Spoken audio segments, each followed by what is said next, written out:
Good. Today is Monday, June 22nd. We had a 5:30 p.m. start. It's 5:40 p.m. Birthday greetings to my niece Kellyanne, June 22nd.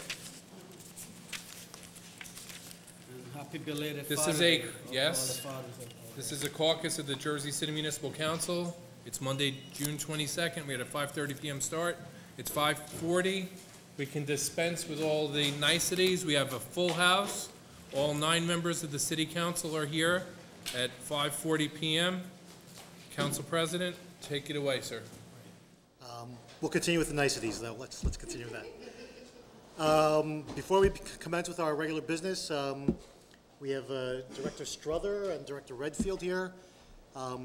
Councilman, you have requested to speak regarding Pavonia Park. Yeah, Councilman Borgiano and I had a meeting, and I had a meeting with the resident of Marion section, and they have a lot of concern regarding. Well, Councilman Borgiano and myself had a meeting, and I had a meeting with the resident of Marion section, and most of the people I work with, 18 people in Marion section, and 7 is from Ward C, because Ward B and Ward C divided in Marion. And most of the concern is, I spoke to Richard, is regarding... Let's bring up Director Strother, Director Redfield together, and then if you can let him know what the concerns are, and then see what... Just so the record's clear, I also have Director Snow from Parks and Forestry to help with any questions. So, all right, the question... you want to go first? Go ahead. No, being honest with you, it's 2 years into the administration. We've been promised the soccer field down there has to be redone. I know the basketball is starting. Thank you, Mark. The work has to be done on the fence down there and by Van Wagenen, by Pavonia. There's a lot of work that has to be done down there. The park has been let go for the last 10 years, and a lot of people use it. West side? West side and Pavonia, and it has to be fixed. I promised the people running, so did Chico, and now we're 2 years into the administration, something has to be done. Just so we're clear, that was a baseball field. I met with Director Cleveland Snow last week about that field. It was a baseball field. It was always a baseball field. The community's changed and turned it into a soccer field. There's no sprinkler system down there. 4 times in the last 10 years, Jersey City Department of Public Works has sodded that field. They've put sod down, and it's never taken. There's a couple of reasons why the sod has failed. One of them is there's no sprinkler system, so they used a power workhorse to water the field, and it never took. Secondly, we have to close the field for at least 10 days. I spoke with the landscaper today. If we do a sprinkler system down there and new sod, it's got to be 10 to 14 days before anyone can go on it. That's part of the problem. It's frustrating to the community because we'll sod the field and the very next day they're through the fence or over the fence and they're playing soccer. So we have to really work with Ryan Strother on closing that field. West side? Yeah, it's on Pavonian, right, it's right across from the pool. Right from the pool. Since we started it 4 times. Yes. Probably like $80,000 each side. We could have put artificial turf there, which, you know, we do that, you know, this is my argument all the time, you know, put artificial turf and you don't have to worry about this. But in terms of resodding it, you just resod in the off season, which is the winter, you get your 10 days and, you know, you should be okay. Or you can't sod. It's not going to happen if you don't have a sprinkler system. Well, just so you know, Councilman, tomorrow I'm meeting the landscaper and, well, the sod vendor, and he's also a sprinkler guy, who's meeting me and John McGrath down there. The other problem is there's no water source. There's a fire hydrant, but we don't have any water source. So we'd have to have United Water run us a water source. I talked to Director Strother. There's something we can do right away. We can talk about a sprinkler system. There's no capital monies, I believe, Brian, for this at this time. But there is some monies in the budget, when I spoke with Director Snow today, that we can look at what the cost is for a sprinkler and sod. We'll have to close the soccer down for 10 days. Ryan will give them some kind of... indoor facility for the existing soccer program. And we'll move forward. As far as the benches and the fence, that's all going to be done in-house. I spoke with Director McGrath and Director Snow today, and that'll all be done accordingly after tomorrow's estimate on with the sod and sprinkler. And if it's reasonable, and I believe it will be, it's something we can do. Another issue, Mark, the money is out for Persian Field, the $600,000. I was told, I had a meeting the other night up in the Heights with a whole load of mothers that are furious of the condition of the playground. If I could address that, Yeah. All the bids will be in by July 9th, am I right, Brian? And hopefully we can walk it as a late item for the July 15th meeting. So that's all positive. What we're doing in the meantime is last week we took some steps with some sand. Tomorrow we're going to be making surface repairs. We went to, where did we go today, Cleveland? To Kenilworth, New Jersey. We picked up the surface repair. We were taught how to mix it ourselves, so all the surface will be repaired the right way tomorrow so we can keep that park open. Some of the other repairs to the playground equipment was done last week and will continue tomorrow. I spoke with Director Ryan just now. We're not going to turn that sprinkler park on tomorrow. All the other sprinkler parks, I believe, are being turned on tomorrow, except for that one. That one will be repaired. It takes 24 hours for it to dry, so that park will remain open for the rest of the summer, safe. It will be up to code. Brian Weller and I spoke about this last week, and then hopefully when the bids come in, the renovations will begin late August, early September. Ryan, Miriam, who you know well. Yes. All right. She has been promised for the last couple of years some sort of a plaque or something for her son who was shot and killed in the park, I think 3 years ago. Is anything happening on that? So you know that we're doing the park over. Yes. DPW is doing the park over, so we're gonna kind of merge the two, the plaque with the new park. Miriam was supposed to be here. Councilman Rivera? So before you guys once you guys get the estimate for the fields, can you guys do a comparison that, with the fields and the sprinkler system? That's gonna cost you a pretty penny. Can you guys do some sort of a comparison between that and artificial turf? Because if we can do artificial turf, it's gonna have it for 10 years guaranteed. I'll work with Brian on that as soon as we get the estimate. Turf is a better idea, it's a much better idea. It's not a quick fix though, but it's the best way to go. Yeah, because especially... And the price may be more than we think it's going to be. Well, you have things happen there. You can have a soccer field, track field, whatever. You can have it. It can be multi-use. That's it. Councilman Yuzzi? I don't know what exists anymore. You're talking about water sources. The playground's still there. The one on right across from the pool.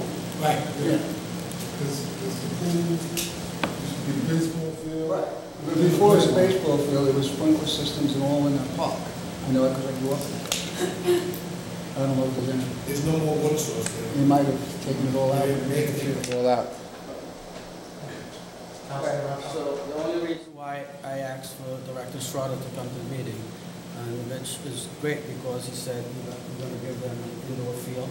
Yeah. Because I was going to pour out a freehold load day and see if the county would allow them to use the county park, and if Recreation could provide a bus. Which is to take them better back than and an forth. indoor field. Better than having it in the gym. If we can do that, that would be great. That's why I want you to come here because tomorrow I'll send for you an email, copy of Constable Borgiano, yourself and their lodge, and make sure see if we could, if the county could help us for the time the field is going to be under repair to have the kids play there. And all recreation that you guys have to do is to get a bus to pick them up at this time and drop them at whatever time.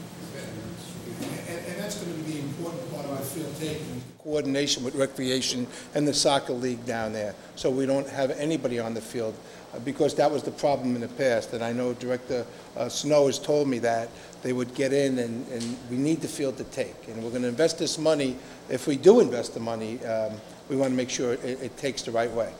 And we're going to have to coordinate with public safety too. Yes. To make sure people stay off the field. We'll put signs up, and we'll make sure that that's done also. So that's why I want you to come just to make sure. Gotcha. I think that the county can, I need to see if we can go at the time. All right, Perfect. that's it. Perfect. Any more questions? Councilman Bogiano? So since you're both up here, do you have any items on the agenda? I have a few items on the agenda. Director Strother, you have one? No? Yeah, he has the last. The summer food. You want to tackle that now? That's While you're in? NZ 34, it's a resolution authorizing an award of contract to Preferred Meals to provide 2015 Which one? summer food service program for the Department of Recreation. The last one, Z34. You just received it.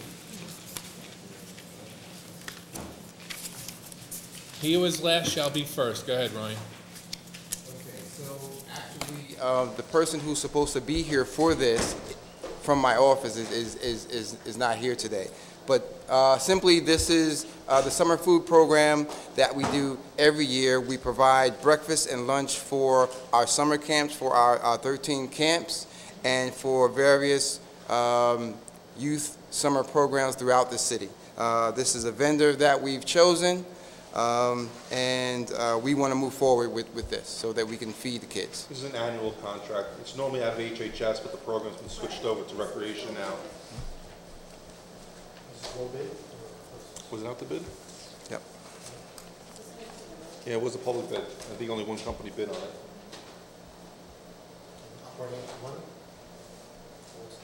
Yes, their operating budget. Any questions for Director Strother on Z34? Hearing none? You're done. Oh, Councilman Rivera. I don't have any questions, but I just want to, recognize Director Strother.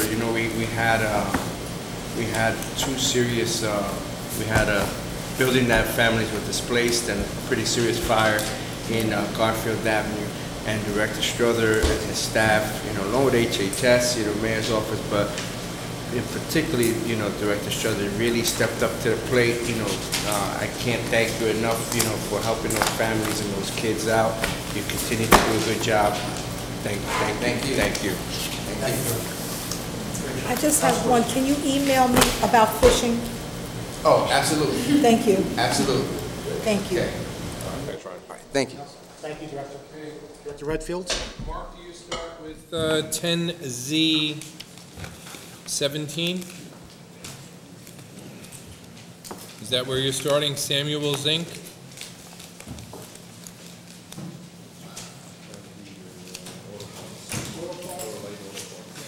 Z17. This is for light auto parts that are needed to maintain our city's fleet of vehicles. It's about 350 different parts. This is a state contract for about 1,000 of our vehicles. Any questions? Z17? Hearing none? Next item. Z18, an open-end contract with Duncan Hardware. This is a renewal of a contract. They're a local vendor. Yes, this is for plumbing supplies. This is to continue taking care of all our city buildings when we have plumbing issues and plumbing supplies and some bathroom renovations in our city buildings.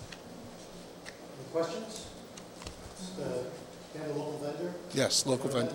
Yes. Z19, Paserno Giordano Contracting for the purchase of SurePlay Sure Pour Surfacing for the Department of Public Works, Division of Park Maintenance. This is for 13 of our parks for the surface, to maintain the surface when it's needed to make surface repairs in our playgrounds, similar to what we were just speaking about in Persian Field. They are not on this list because they're getting a new playground this season. That's why we purchased the material to make in-house repairs starting tomorrow morning ourselves. Questions? I have one more after this. Winter Ford for the purchase and delivery of 6 Ford F-350 four-wheel drive vehicles under state contract for the Division of Automotive Services. This is for 6 new Department of Forestry trucks that are... I put it on 5 grand.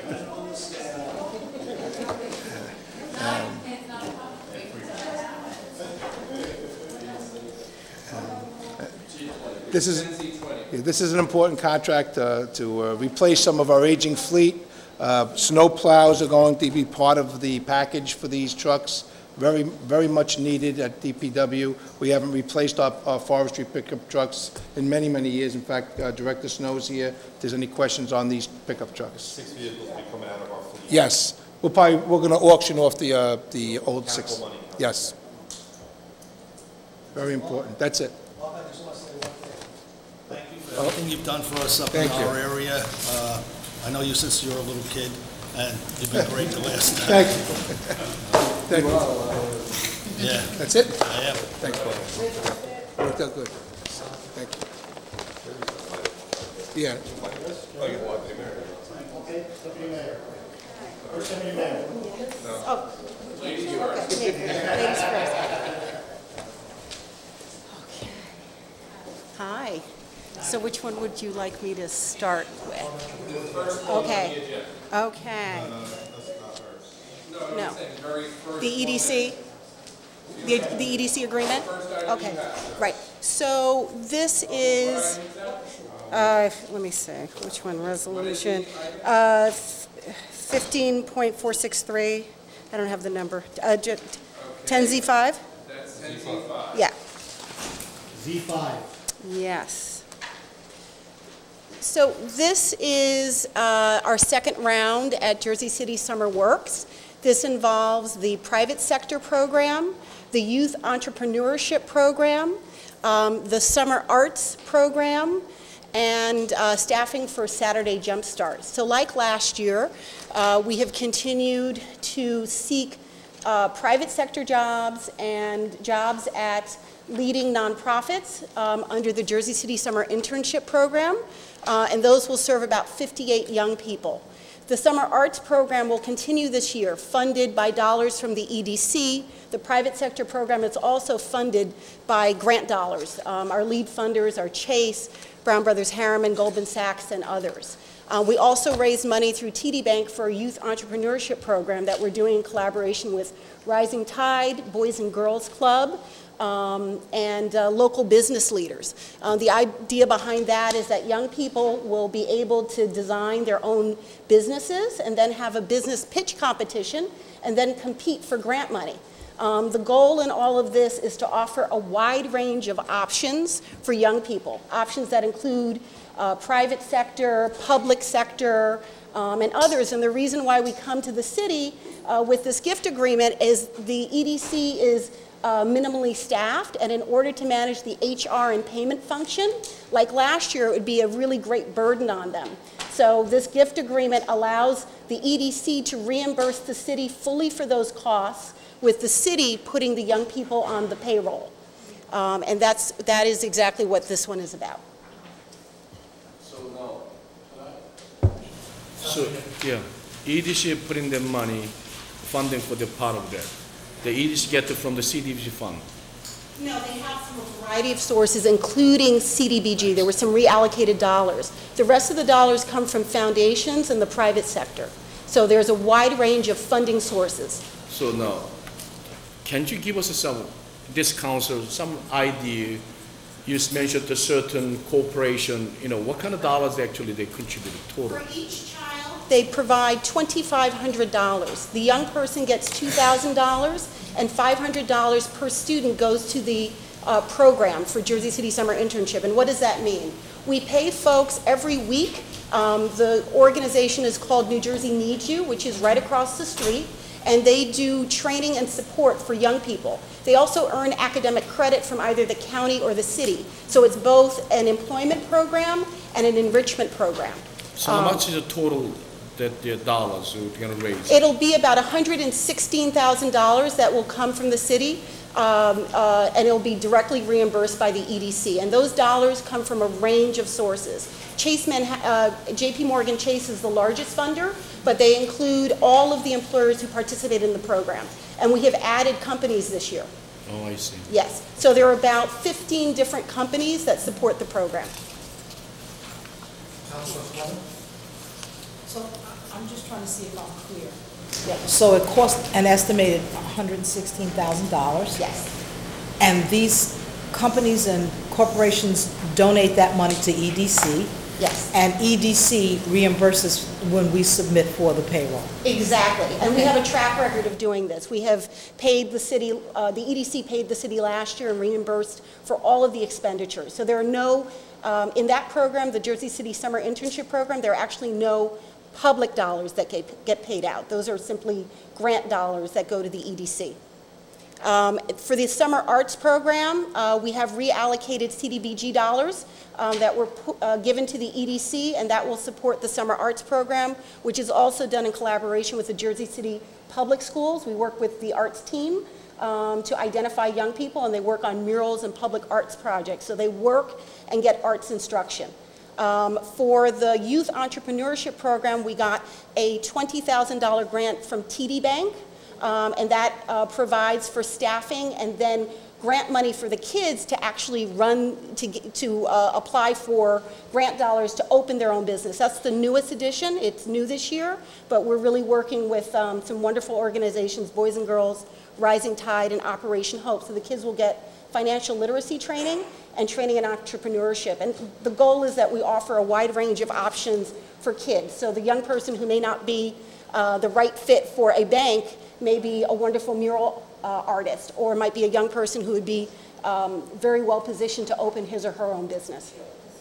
And then the Saturday Jumpstart is the last piece. In collaboration with both universities, the community college, nonprofits throughout the city, we offer 3 to 4 training programs on the weekend. So on a given weekend, a young person could get digital literacy training at St. Peter's. They could go to Rutgers on the bus and have a college day. They can tour Carlo's Bakery. They can do financial literacy. So the idea, and we've gotten funding from Activus, which is a company here, to fund that program, and the EDC will reimburse the city for the cost of that work. Okay. Yes. The next item. Related to, I guess, 10E. 10E. Okay. E as in elephant. Yes. So this is 10E. So this is a combination budgetary issue and summer youth employment issue. Right.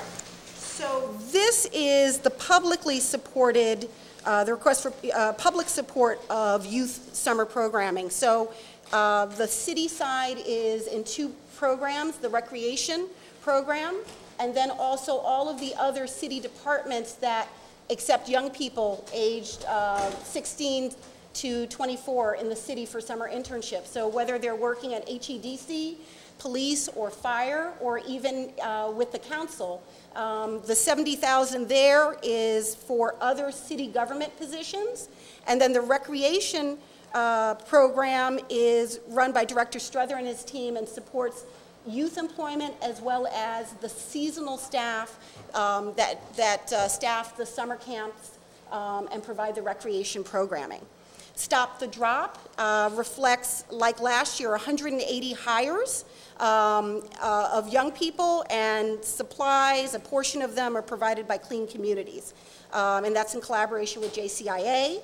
And Youth Court, the city is seeking to establish a youth court like our fellow cities, Newark and Camden, and many, many, many neighborhoods in New York City, working with the Center for Court Innovation. There is great support for this initiative from the municipal court, the prosecutor's office, the police department, and the Board of Education. And the idea behind a youth court is that it enables young people who have been charged with low-level offenses and who acknowledge their wrongdoing to seek youth court as an option, and the young people will then get training, enrichment, and also community service.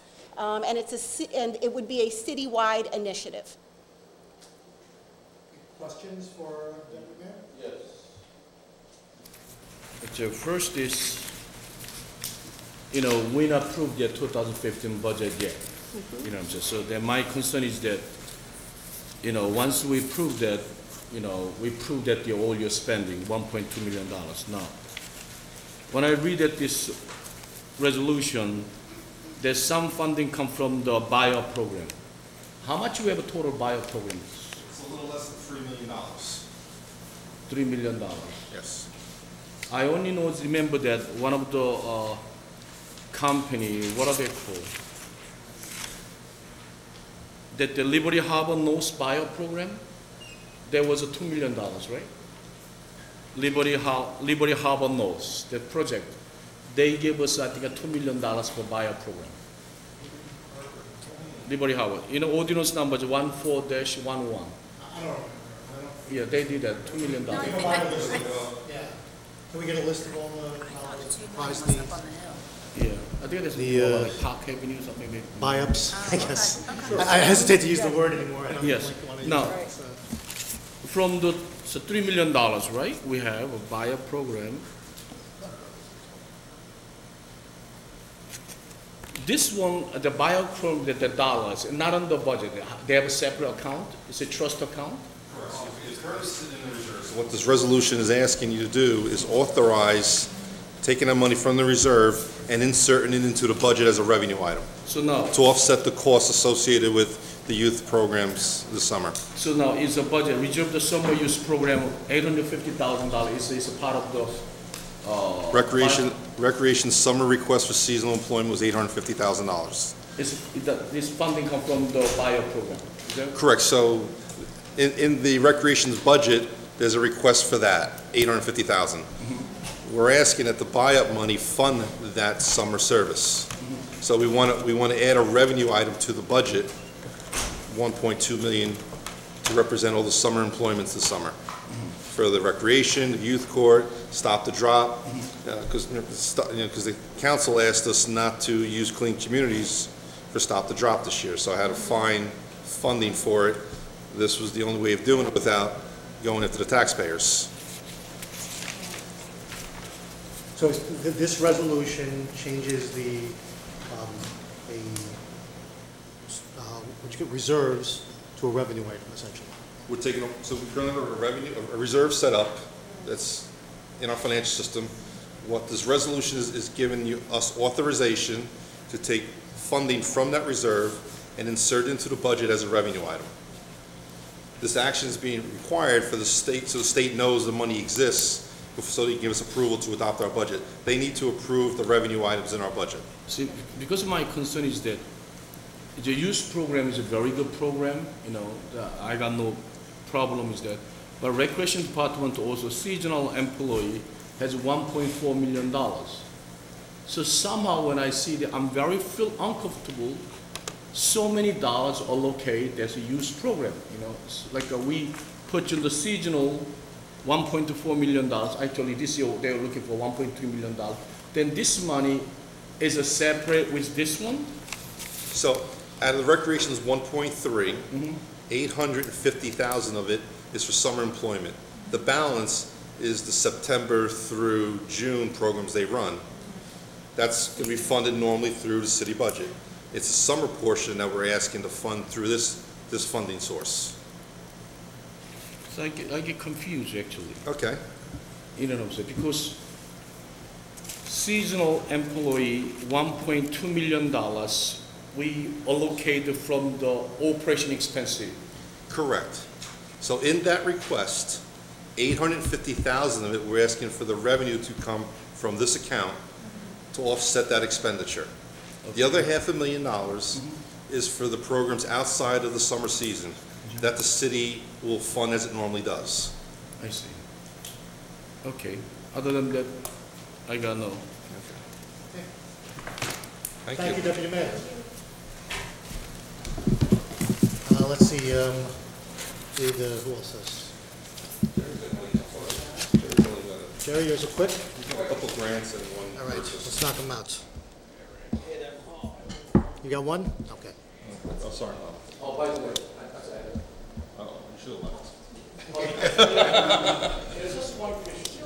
When we do that summer youth program, I think we should be more organized, really. You know, he's left already, right? Recreation department, right? You know, I don't want to, from the people say, Michael, there are 20 kids or 15 kids on the street, not organized, they're all spread out, that's actually they hang around the street, it looks terrible. And a lot of taxpayers believe that we wasted taxpayers' dollars.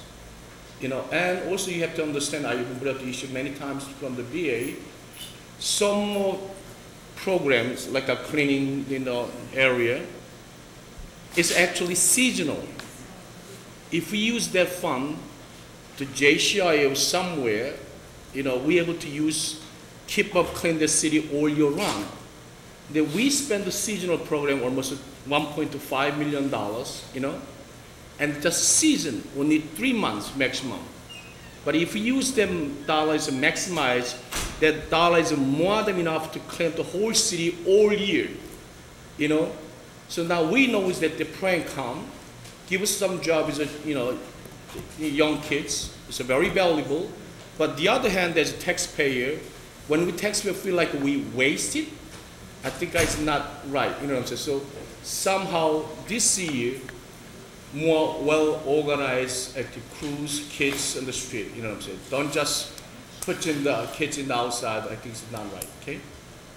And also, one of the way I can suggest that if council members to sign like a 10 or 20 young kids, so we know the wage problem, so we can coordinate with the recreation or some department.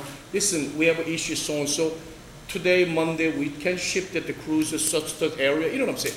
We gotta work it out together. Other than that, right? Meet with Ryan. You have to meet with Ryan. All of that has been heard, and I think from an environmental, an environmental education point of view and organization. I know that there's been a lot of effort from the Recreation Department to respond to that and strengthen the program, but it is 180 young people, and we have seen at least one of those young people go on into the Jersey City Summer Internship Program, so it's valuable opportunity for them. Okay. I don't want responsibility in my office for managing 20 employees. So I'm not staffed for it. So just, I just want to make that like really clear. Like, I think the administration can do that. Council, listen, no. I think a councilwoman can so misunderstand what I'm trying to say. Okay. We should be coordinating, you know what I'm saying, the location so and so. That's what I'm looking for. I don't want to manage the 20 kids, too much. But at least the location cleanings in a certain area, we should be work together, you know what I'm saying? Send our feedback on areas that need work. That's what he did last time. I spoke with Ryan relative to issues that needed cleaned up. And he sent them. And he sent them, yeah. Spoke to the director. He did have. Identify the zone. I think he's talking about the overall coordination and supervision of the young people. Yeah. Jerry, you here for V? Yes, first Starting with VW and X, okay. What is it? 10V, 10 Victor. W and X.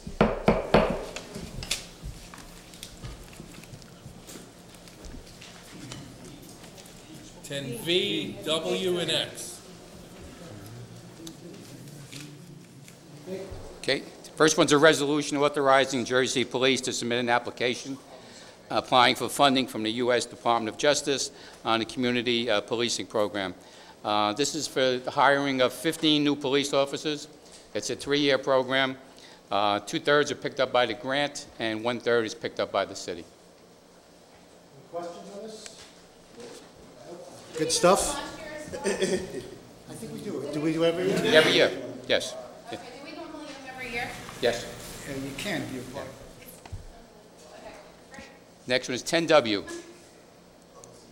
Authorizing a grant application, Department of Justice, Office of Justice Programs, Bureau of Justice Assistance for body-worn camera pilot program. It's a $600,000 grant for body cameras, and there's no match from the city. Questions? It's not only just for cameras, it's for the training, storage. It's a whole host of things, yes. Yes. Storage. Yeah. Next one is 10X. Resolution authorizing Jersey Police to submit an application applying for funding from the Department of Justice, Office of Community-Oriented Policing, COPS, for participation in COPS Anti-Gang Initiative. It's a 2-year grant to be used for overtime, and there's no match from the city.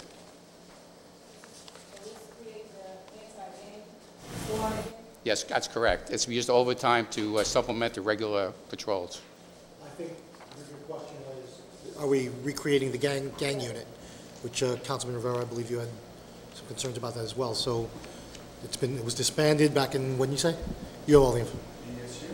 Gang squad? Gang unit. Gang unit?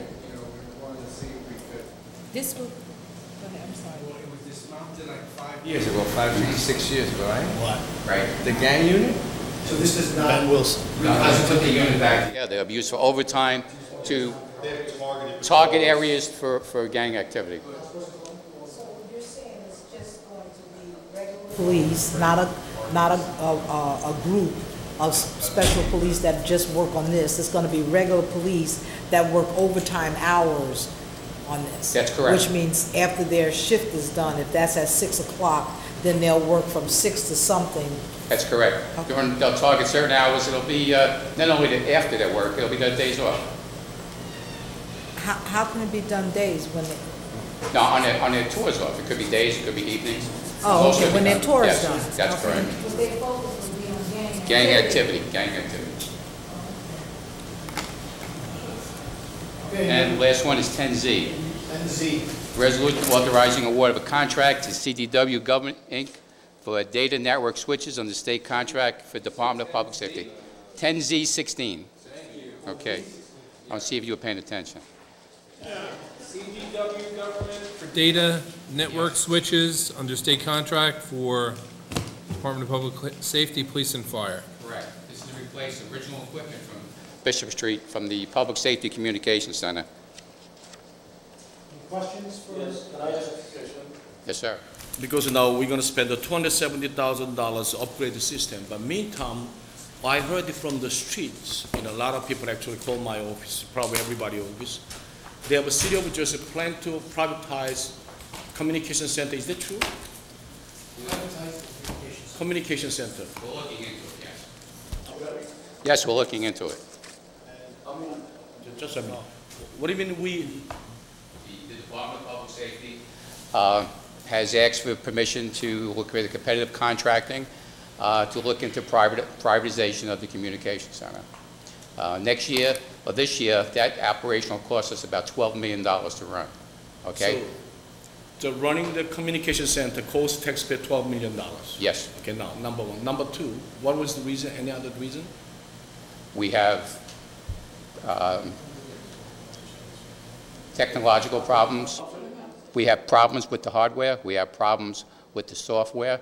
To keep it up and running, we think we can find a company that can do it more cost-effective than us. This can't move forward without council. Council approval. That's There'll good. be something coming before the council, probably next month, seeking your approval to move forward with this. That's not the answer. Okay. It's not the answer, just like dissolving the motorcycle squad was not the answer. It's supervision and properly run police department. It's not the answer, Jerry. So Jerry, what we want, when we heard a lot of rumors in the street, I hope, Georgia City's rumor is always true. Sure. So my concern is that I don't want you like a sudden attack, like this is it. We don't want to do that, you know what I'm saying? So if those kind of programs, they plan to do that, I think they have provided the full information that why, you know what I'm saying? Because we just hired one of the guy, coordinator for communication centers, $60-some thousand, you know what I'm saying? Now, we spend the communication centers total millions up there already.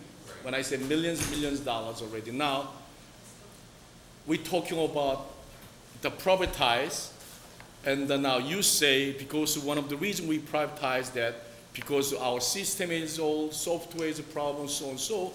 So we make decision before we spend all those dollars, you know what I'm saying? Then we are off the hook. But now, we spend already, middle of the years, we spend millions actually, especially, everybody remember the last month, we give the contract for this software, that software, and upgrade this, upgrade that, $3-4 million just like that. We spend already. Now, you mentioned today all those reasons we're going to privatize, then I scratch my head again. Wait a minute. But those dollars had to be spent to keep us up and running as we speak. We can't throw the switch and shut it down. Just last one. Just give us some information ahead of time, so we're not going. Okay. This is in its infancy. Yeah, exactly. If this was ever to move forward, you're talking 6 to 12 months for anything to happen. So there's nothing's going to happen in the near Not future. overnight, right? That's what I'm concerned. Okay. No, not at all. Jerry, I spoke to the director on this. This is going to cause a lot of problems. You got almost 70 years' experience here. We sat down with the reorganization. I think we better sit down and start talking again, because it's wrong. And while I got you, Jerry, so I don't have to call you tomorrow morning or Mike Manzo, a woman called me just a little while ago. She said the fire hydrant at the end of Waldo Avenue by the bridge has been out for a year. It's been broken. They said they don't have parts for it. Could you do me a favor? Could you find out? Will do. All right, Jerry, thank you. Thank you. Okay. Yeah. Thank you. Bob, come on up. Margaret, can you check on Peter? See what, how he's doing with that? New Jersey. Oh, he's done? Business Systems. What do you have, Bob? Contract with New Jersey Business Systems. Oh, Z15. Z15. This is pretty simple. This is for The wireless wired area network upgrades and just a contract? Yes. As we move our data center out of One Journal Square Plaza to Linden Avenue, one of the things we thought would be prudent in conjunction with that move is to set up a backup processing center somewhere else in the city. And the location that we selected was the Jersey City Municipal Court. They have a very nice computer room there with a backup generator, backup batteries, so on and so forth. So in order to make it an effective backup site, we're upgrading the wireless antenna that's on top of the building at 365 Summit, the municipal court. The existing antenna is about 8 years old. We're getting a faster, more reliable antenna to replace it. In the event of a disaster which would knock out the Linden Avenue site, we would be able to run our processing through the court building. Any questions? No. Hearing none, thank you, Bob. Thank you. Elizabeth, are you here for? The 4 items. 4 items. All right. Carmen? Oh, how many items do you have? Brooke, you're here for one? One item, come on up. Brooke should be here for Z33, authorizing professional services agreement with various mural artists to provide mural painting citywide. That's 10Z33.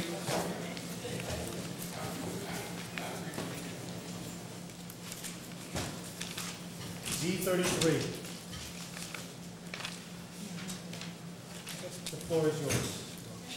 So this is just part of the ongoing expansion of the Jersey City Mural Arts Program. It's a program that we run primarily as an anti-graffiti initiative, and we've moved some of those dollars over to DPW, where we're now primarily operating the program. And so that's why it's here on the resolution. It's gotten worse with all these murals. Well, graffiti's been an urban problem for half a century. The mural program's been here since 2013, so I think it's very difficult to establish a causal relationship on that one. Liberty Island, how about the steam engines and diesels and the Jersey terminal, instead of some of this stuff you can't We're use. trying to do that at one location. BA, can I ask you a question? This is $50,000, a part of that grant we got from the Clean Community. This is funded by Clean Communities. So it's $150,000 out of $2,000 out of $150,000. Correct. Right? Yes, That's sir. what it is. Okay. Yes. Okay. Okay, any questions? Hearing none, thank you, Brooke. Oh. It worked out for you. Yeah, I mean, for a $50,000 investment of somebody else's money, I think it's fantastic. Councilman Gajewski, then Rivera. historical stuff. We're just having a problem with the getting permission at one certain area to put them up. I've already offered to do a mural. So it brings me back to my old days.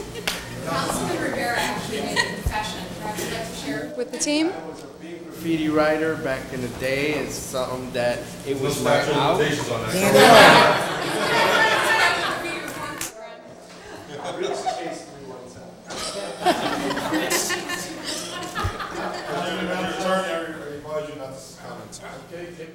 Councilman Ramshaw?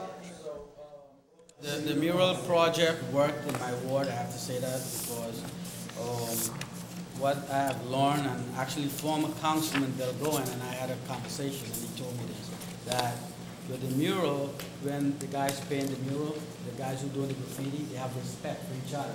So they don't go right over the murals and all that stuff. So the mural, it actually worked, and it's been in my ward all year, and nobody actually paint over it, and people love it. So let me know when you're in the ward, so I could be there as well to assist whatever I can. Just the last question, bro. Maybe we should have Councilman Rivera do murals. Okay. You should do help We with have the murals. the long list of all this. Can you break down for each district how many Ward A, Ward B, Ward C, and which artist going to be working on the mural? I have a spreadsheet. I could share that with you tomorrow. And the location, okay? Yep. All right, great. Absolutely. Thank you, Brooke. So everybody knows where it will be, okay? Councilperson Waterman?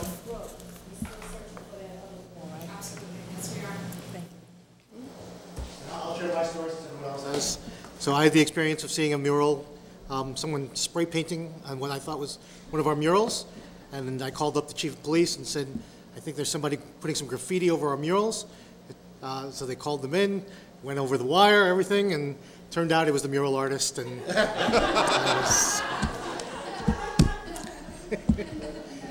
thank you, good work, thanks. Who else has got one? You have four? You have three? Hopefully an add-on. Okay. Elizabeth, you're up.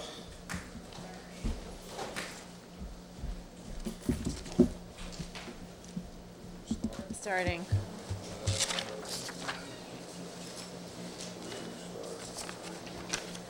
Z13. Z13. Z13? Tables. All right, I'll do that for you. It's an award of a contract with L&A Tent Rentals for the rental of tents, tables, and chairs for various mayoral events and festivities for the Division of Cultural Affairs. Okay. That's self-explanatory. Any questions? Yeah.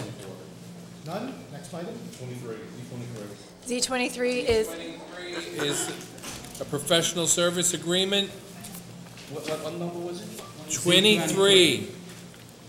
10Z23. Authorizing professional service agreements with various performers to provide performances for the Summerfest concert series. Okay. Again, self-explanatory. Yep, it's a very popular. Councilman Yun and Councilman Ramshaw. Is this on 23. One day. 27,100 we're going to pay for the older singers and whatever they, their performer. But let me ask this one. This one come up from the city event dollars from $350,000. Is a part of there or is it separate? No, this is from there. Is it from there, right? Okay. Okay, then Z24, be Elizabeth's last resolution, authorizing the expenditure of additional funds for additional fireworks. For fireworks by Grucci for a fireworks display on July 4th near Liberty State Park. Can I? Councilman? I love the firework. So let me put this first. So now, we approved that last one, $75,000 for 20 minutes firework? 22 minutes. We're adding a location, so there will be 2 locations, and it's only an additional $25,000 for a second location. So $150,000 worth of fireworks for $100,000? $80,000 worth of fireworks for $100,000. Yeah. We got the discount to $25,000 now. No, So now, $75,000, 22 minutes, that's one location, understandable. Now, $25,000, different location, the amount of firework is the same with like the first one. Just make sure, okay? Oh yeah, it'll be very similar to last year. Would it be the same show coming from 2 locations? So it's going to do it. Okay, I see. So in other words, they're going to use the same amount firework, 2 location, $100,000. Correct. So we got $50,000 discount. Yes.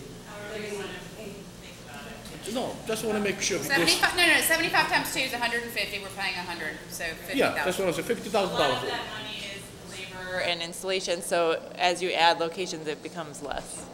But yes, they're going to be duplicate shoots. Yes, yeah, but now, my question is that $25,000, $25,000, we really necessary to spend extra $25,000? Yes. You think so? Yes. Why? We get a vote. Much better show. Much better show.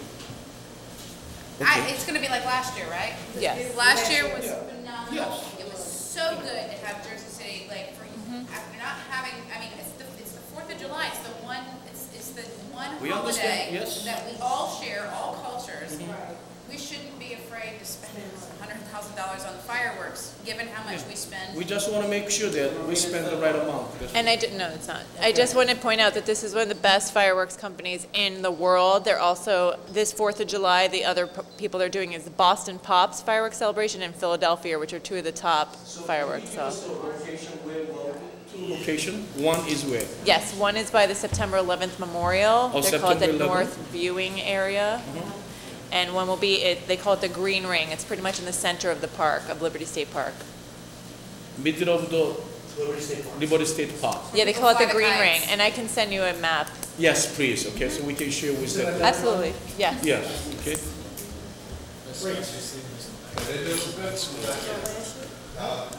They're amazing.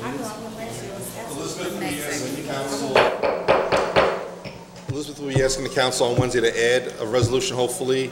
You know, we are currently out to bid for the carnival and amusements for July 4th. We went out to bid once, there were no bidders. We've gone out to bid a second time with the bids due Wednesday morning. Assuming someone bids on it, acceptable, we'll be asking for a late item so we can award it so they can make their logistical arrangements for July. Carnival for July 4th. Councilman Rivera? Listen, I'm going to go way out of the limb here because, so I'm totally different, totally off topic, but I have a problem when we're talking about $125,000 fireworks, and then we have 17 families that were displaced in a situation in Boyd Avenue and Kennedy Boulevard, and we can't find resources for these guys. But we're approving all this money, and we're approving all these funds, and we're really struggling with 17 families that are going to be put out in the street real soon. So if there's any way we could, put something aside for, in the city for the future, for families that get displaced like this, we need to do something, because it really bothers me. Well, we're going to have a good time on 4th of July, which we should, patriotic people, but you're going to have 17 families that are in trouble, and they're going to be out in the street. So let's, make adjustments in trying to clear some funds so we could answer to these families. That's all. I think that should go before the Residents Response Center, because for years, the city did not supply funds for those kind of problems. And I can tell you, because I ran a social service agency, and I think the city should provide some kind of assistance to displaced families. And so I think, I don't know how to bring that up. We used to appropriate long before this administration, but it ceased, appropriations to the Red Cross for emergencies and so forth. Yeah, this is actually Daniel Rivera, is a councilman, Daniel Rivera. He can say it right. Because a major city, middle-sized city, in Jersey City, doesn't have some emergency fund to help the residents in Jersey City, just emergency situation. So now, when we see that we're willing to spend $100,000 for $150,000 fireworks and 22 minutes. We're willing to spend it, and this is a once-a-year event we deserve to have. But the other hand, he says 17 family, they lost everything what they have, and the city of Jersey is financially Has no funds. no. I mean, I don't think it's a fair statement either, based on what I've but been no, told. let me ask this one. We have no. Listen, I'm not finished yet. No. So, This is not really the best venue to do it. There's budget hearings that we go through. Let's move this to the budget conversation. We could talk about the funds and different opportunities, okay? Just give us $2 million. Why don't we use part of that? no. Councilman Young, finish. Okay, we and this resolution, one of the resolution, we have $400,000 unused fund, unused reserve fund. We have that. The any way we can use that fund, the reserve emergency fund for city of Jersey, something like that. Each of those resolutions have a specific purpose. Some funds will have to go into capital surplus. Some of those funds can go into our operating surplus. So there are ways to redirect those funds in the budget if we need to. But to answer your question, this was an unusual situation that really had never happened before, because normally when people get displaced it's due to fire, and the American Red Cross steps up and they take over and it's all handled. In this situation, because it wasn't related to fire, it was the owner of the building allowed the disrepair and the rain that caused the flooding. So we're in an unknown situation. Director Kears from OEM, Doug Colucci from the mayor's office, we mentioned Ryan Strother before, and Stacy Flanagan have all stepped up, and we found funding to pay for hotel stay. Councilman Rivera, has been integral in this as well. HHS has brought food there, and we've brought counselors there from community development. So, it was an unknown situation, and everyone in the city stepped up. Maybe we need to plan for better in the future, right? Because now we know it could happen again. Right. So we learned a lesson today. So in the future, If I can make note, I've heard that you put your own personal money into these families, and I applaud you for that. Yeah. we talk about the budget in the future. I mean, this next week.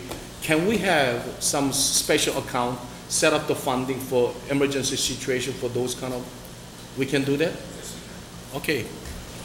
Good. Thank you very much. Yes. Right. Okay. Good. So, Daniel, when we do that, support me so we can. Okay. Donnie? Lauren, you're with Brian? You guys want to come up? Sorry to keep you waiting, Lauren. What's your item? We got a lot. You got a lot of them? We put them to work this morning. Let's see, might as well start with Z9. That's Millennium Office Solutions for enclosed glass wall systems for the information technology offices at the Municipal Services Complex. Z9. 10Z9. Council, we solicited several quotes from several vendors. Before you begin, you got a preface about Millennium? Okay, so Millennium is a name that has come before this council many times. This is not the Millennium that you're used to. We've had Millennium, the consulting group. We've had Millennium that has done the cabling for OEM. This Millennium Office Solutions is totally separate. It's a popular name. It's a great name, apparently, and this is totally different from the previous awards. It's a part of the Millennium Groups. Right? Go ahead. So the glass enclosures are used for creating office space for the relocation of IT to the Municipal Services Complex. As you're aware, that building we're trying to make it LEED Platinum. So the use of glass is very important to allow light to come into the offices that these are going to create. They're not the most cost-effective off the line, but long-term, they're virtually no maintenance, and it's going to withhold and keep up with the architect's vision of the interior of the building. And so we solicited several quotes. This one, Millennium, is, I believe, it is a purchase agreement, U.S. Communities Government Purchase Alliance, and purchasing handled all the paperwork. Questions? Yes. Oh. Go ahead. When we talk about this, we gotta talk about the Z9 and Z10 together. Okay, now Z9, our cost is $64,000, but Z10 is $35,500. Z9, we pay $64,000, but we seems like we just state contract. Z10 seems like you as try to get the quotation from the different entity, so it's only $35,500. So that's what it is, or it's a different size of work? Z9 we used the co-op to purchase the glass walls. Z10 is the cost of installing the walls. So the co-op didn't cover the installation cost. That's why he had to solicit multiple quotes from 3 vendors. Millennium happened to be the low one. Okay, I see. So in other words, G9 is the cost of the material. Correct. Z10 is the installation. Correct. Handling, delivery, and installation. Okay. That was confused. Materials. Sorry about that. That's true. Yeah. Okay. Okay, so we covered Z10 then? Yes, Yes, we did. Okay. Z11. Next item? Z11? Yeah. Z9, this is Z10, Z11. Correct. Z11, Fine Wall Corporation for 394 Central Avenue office renovations. As you know, we're moving IT from, we're moving offices from Journal Square into our own building up at 394 Central Avenue. And that's the old Parking Authority building. 2.5 of those floors are vacant. So we are, with this contract, going to renovate all 3 floors and move accounts control, payroll, pension, treasury, and relocate purchasing to its own floor. And then we're going to clean up the space that the Parking Authority currently sits in. Okay. Hyatt is not only welcome to franchise stores, cannot open the downtown, welcome to Hyatt, but also Hyatt is welcome to city agents come to Central Avenue. We appreciate it. But now, $1.29 million is a lot of money. So now, can't you explain to the city council what kind of job is involved? When I see the phase 1, phase 3, so I scratch my head that they're really phase 1, phase 3, costing 1.9. Now, what kind of job they will do? How many square feet they will be fixed? Currently, there is open space that is unfinished, and therefore there's unfinished space that the city owns in these buildings. Yes. And they need to be made code compliant, including, fire suppression, emergency egress, and just finishes so that they can be occupied. So. And the roof leaks and we need to replace the roof. Yeah, we're doing roof, parapet, everything. New fire escapes, windows. So basically, by investing in this space, we're not paying rent at some other location, and we're relocating and consolidating staff into this building and making the most out of the space we have. And we'll park a block away. See, the reason is that we actually, this city council actually proved they spend the money for when they purchased about to move that area, 2nd floor, we actually spend hundreds of thousands of dollars to make an office in that area. You remember that, right? Yeah. When they purchased about to move it, yes. We spend the dollars for that. A couple of $100,000. Yeah, and Jersey Parking Authority, they spend the money to set up their office now. Now, when I see the phase 2, they say they're going to move the parking authority to move back, and they're going to do some job in the front side of the building. What is the reason? To make the most out of the space available, because right now the layout that's there with the furniture system that's there does not make the most use of to make the space more efficient. Right now it's very spread out. There's a lot of personal offices that I believe don't need to be there. And so we're consolidating and trying to make the most use out of that space. Exactly. So to utilize X square feet, we need to reconfigure and reorient and shift people around. I'd just like to know where are those places located now, in City Hall? They're in Journal Square. Journal Square. So we're going to vacate Journal Square and put those offices in our own building. These will end in November, and by November, we're going to move. And we'll stop paying rent at Stop paying rent, and we'll stop paying for the parking. Where are they going to park up on Central Avenue? The parking authority lot a block away behind the Burger King, that has 150 spots. We sold 8 Erie Street, we sold 325 Palisade Avenue, and we're spending millions of dollars on all these moves. We're spending, $876,000 up in Journal Square for the last 3 years. I mean, we really saved a lot of money. Why don't we just build a building and put everybody in a nice new building? Because I can tell you right now, probably in 2 years, they'll be moving out of Central. That's why we built the City Hall Annex. Oh, so, you know, it's a joke. It's a joke. 325 Palisade Avenue, we poured tons of money, but the roof was leaking. We had to sell it. Now it's beautiful condos. 8 Erie Street. Look at 8 Erie Street. We had to sell that. It's a joke. Did you have something? Go ahead. Moving departments. What about seeing that we talking? We're gonna talk about the police. Yeah. Okay, are we done with? Are we done here first? Then you can certainly address. So now, just why my concern is that Just give it I know they're doing pretty well. They're going to renovate the third floor, fourth floor, cost me almost $2 million. So now my major concern is that when you finish the City Hall Annex building, when the fixed work involved that, it's a joke. You know, how many square feet we renovating this building? How many square? Do you have any square feet wise? It's not that big, is there? Less than 5,000, 7,000? Yes, so now do me a favor. I need how many square feet you're going to renovate all the improvement, you know what I'm saying? Because that costs probably 10,000 square feet costs us $2 million. When the fix up involved the City Hall Annex building, 60,000 square feet can be extra another $10 million for taxpayers. So that's why I want to make sure that, you know. All right? Okay, good. Councilman Ramshaw. Okay, so we're done with 10Z11. Okay, you had another question.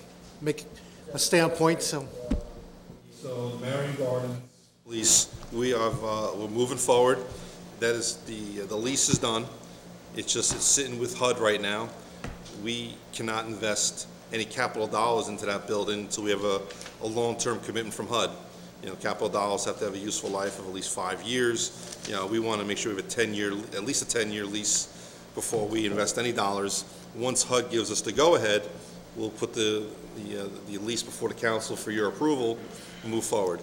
That's the only thing holding us up right now. It's sitting with the Housing Authority and with HUD. You know, we spoke with the director of the Housing Authority last week. He seems to think that he's going to get HUD's approval pretty quickly. You know, 6 months ago when we started on this, we were told it might take 6 to 12 months. He doesn't think it'll take that long. Carmen, have you heard anything? No, I'm waiting on they've got 2 days for next week to circle back with everything. Okay. They usually take a long time. Can They you usually fill take a me in long what's time to going on approve. with that, please? Because, you know, I'm getting phone calls, what's going on. That's all. Yeah, we're still going. And if you find out anything, Yeah. what about a piece of Brian, your next item? 10C12. For the removal and disposal of asbestos from the basement of City Hall.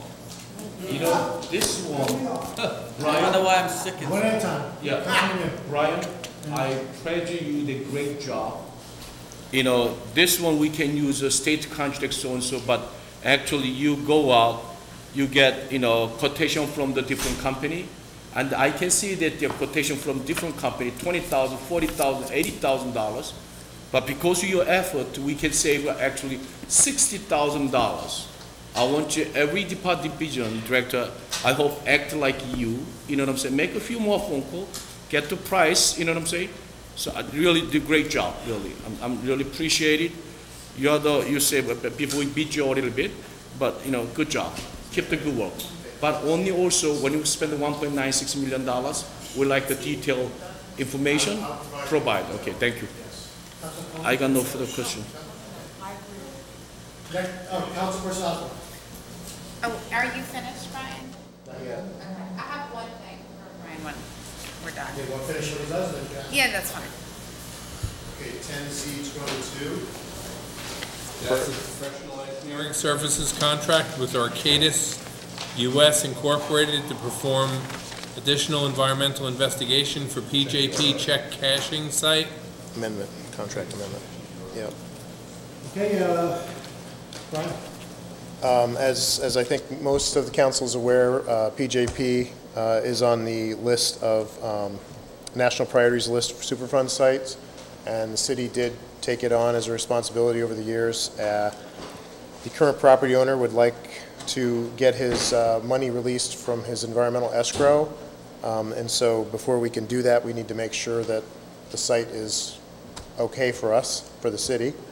So some additional testing needed to be done, and that's really what this cost entails, to satisfy DEP and make sure the city is not held responsible for contamination on this site. Okay, any questions? Hearing none. Next item. You have any more? Yeah. Ah, yeah.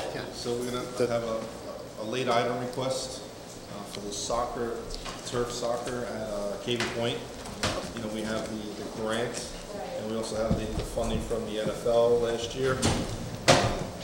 Lauren Hart has been integral in researching and moving this project along. I would just like to say Lauren has been more than integral. He single-handedly got all of this grant funding for these improvements, which we were talking about synthetic turf earlier, and it's a huge benefit because it'll animate the site more. We can program it basically as long as the people will come, and there's lighting, and so even after rainstorms or whatnot. So we'd like to move ahead with this, but I'll let Lauren take it from there. But basically, we have to use this grant and purchase the turf before the construction contract can start. Late item.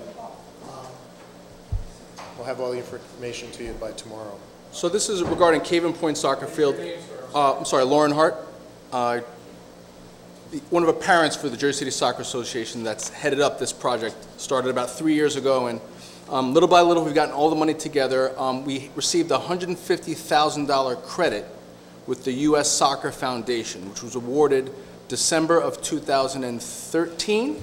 We're supposed to use that money within 18 months, which is the end of this month. So Brian has worked diligently in trying to answer all my phone calls and getting the bid ready to go. We're probably a week or two away. We've hit a few road bumps. If you remember, I was here a few months ago with the Board of Ed, who owns the property, but the city maintains the property, and they had trouble giving us a shared services agreement. We finally got all that stuff ironed out, but I would like to at least generate a purchase order for the turf. That way we don't lose this $150,000 credit with the U.S. Soccer Foundation. I've got Peter Falgado from purchasing to join the KPN purchasing network. So we're buying the turf directly, which is part of the grant, because we have to use a specific product, field turf. So what we're asking for the council to approve is the beginning processes of purchasing this turf so we don't lose the $150,000. All the money that we need for the project is already allocated. We're just working on getting the bid out within the next 2 weeks, and hopefully, I wanted to say September, probably a little bit later this year, we'll have a beautiful ribbon cutting. You get everything to us tomorrow. Okay, great. Yes, thank you for the late addition. Is that everything, Bob? That's it. How you doing? Step on up. She's here about C30 through 32. Brian's here as well. Yeah.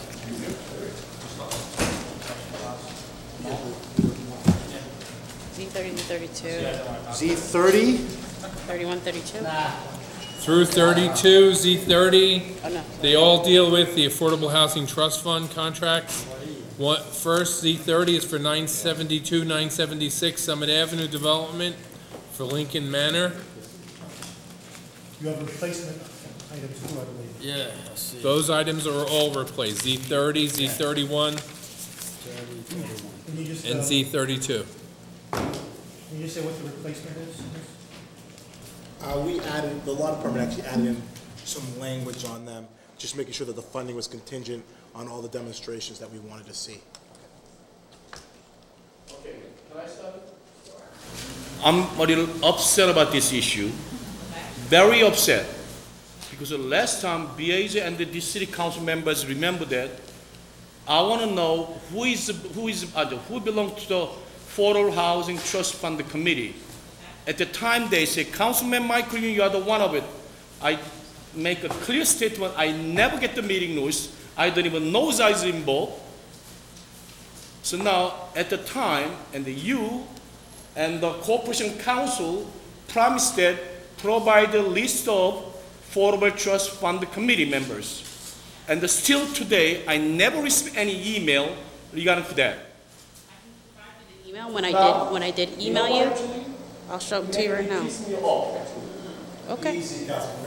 No. Yes, we are. So now, key is that when we bring up the concern, it's nothing to do with me. Sure. People want to know when we have a affordable trusting fund, which is all the pilot can pay for contributed dollars. We want to know how would you spend, who make decisions, so and so. And we try to bring it at the justification. Now, the reason is that this one, we don't even know. And we don't even committee yet. And who decide? You say committee. No. So I want to be clear. For the council reps, and I said this the last time you brought it up, for the council reps to the committee, this body decides who they want to send to be a part of that committee. So the The email, and I'll re-forward you the dates in regards to when you asked the question in regards to the fact-finding about the Affordable Housing Trust Fund. I provided the ordinance, and I'll give you the specific dates once I pull up my email in regards to what the executive order that was adopted and what the attachments that were sent over. In the executive order, it states that the Affordable Housing Trust Fund Committee shall be comprised of 2 members of the municipal council, a member from the public that's demonstrated experience in the knowledge of low to housing income, the executive director of the Jersey City Housing Authority, and 2 representatives from the mayor's office. I sent you that email, and I'll give you the date. And the 2 members are sitting on the council right there. Joyce and myself, even though I wasn't at the last meeting because of this. So if you want the list of the names, I did provide it. CC the email. I will re-forward it to you. So Councilman Yu is under the impression that he's a member of the committee. He's not. Okay. Can we clarify this? Yes. Last meeting, they said, you are the one. So I said, no, I never get the meeting notice. Now, actually, after that, I actually asked this council, because we don't know which members belong to which committee, so I like to have some list. Each committee, which council member belong to which committee. So council president, can you provide a list of that? I know, but here's a little lesson in the Faulkner Act. There are no standing committees of the council. The council creates a committee. It has a short, certain life. Then it goes out of existence. There's no such thing as a standing budget committee, a standing committee on the Affordable Housing Trust Fund, on dogs with purple spots, or anything. Okay, so then, Councilman, I will get you a list of all the committees. I will get you a list. Yep. Councilwoman Joyce Waterman, Councilwoman Diane actually belong to committee. And you appointed her, they both, or? We volunteered. Remember, we volunteered right here. I mean, volunteer, but I want to be a volunteer, but yeah. Speak, my God. No, so I'm just asking, is the council president? Let her, she's trying to speak, Councilman. When we first started as council people, this issue came up when we had the public meeting. And at that time, I said I didn't mind being on it. Diane said make sure she's on it too. And I think we even tried to get Rich on it at one time at the beginning. But that we mentioned your name too up there at the public meeting. And so that's who it was. But then they said only 2 could be on it. So I don't know if he never responded or whatever, but that's how we got involved with it. Now, Michael was never included, but I know Rich's name was because they said Rich. So get you a list of the members. Yes, so we can work it out together, Reason I know that she's involved, then we can communicate each other. I can bring up the concern to her. So when she attend the committee meeting, she can bring my, so we should communicate each other. It's not, what I'm saying, all right. Then now, are you ready? Okay. Jesus Christ, God help us. All right. One is that ordinance number 15 488. There is no Yeah. ordinance 15488. No. Resolution. Resolution. Okay. Okay.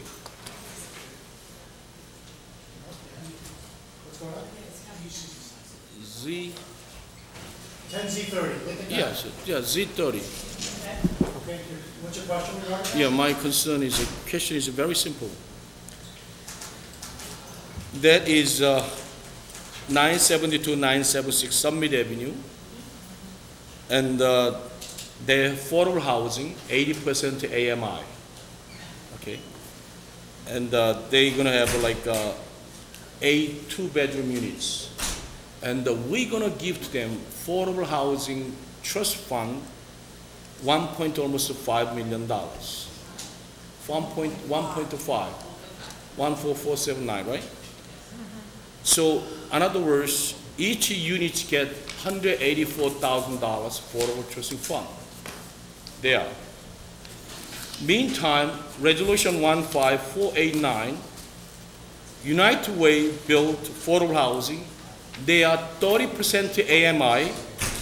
They bring up like 6 units, and they only get $75,000. Another one. 31. It says here 450,000.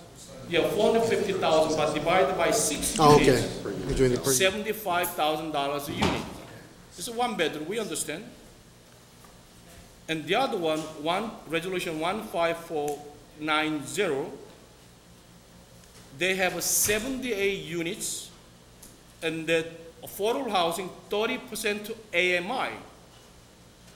78. They only get, if you divide almost $2 million, divided by 78, they only get $25,000 per unit. So now explain to me what is come from justification have a different numbers. Yeah? Yeah, I don't know, so I like to learn. Has to demonstrate, I'll talk loud. Each individual project has to demonstrate that it's coming to the fund for something called gap financing.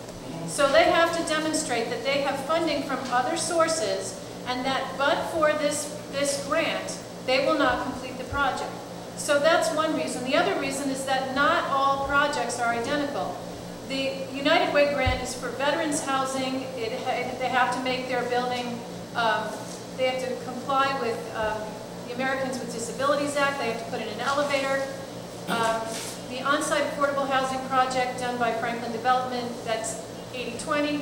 They have 2-bedroom units. There's more square footage. There's a lot of factors that go into this, and they're here today. They can explain it to you. So it's not like the committee sits there and does a simple mathematical calculation and divides the square footage into the grant requested. It's much more complex than that.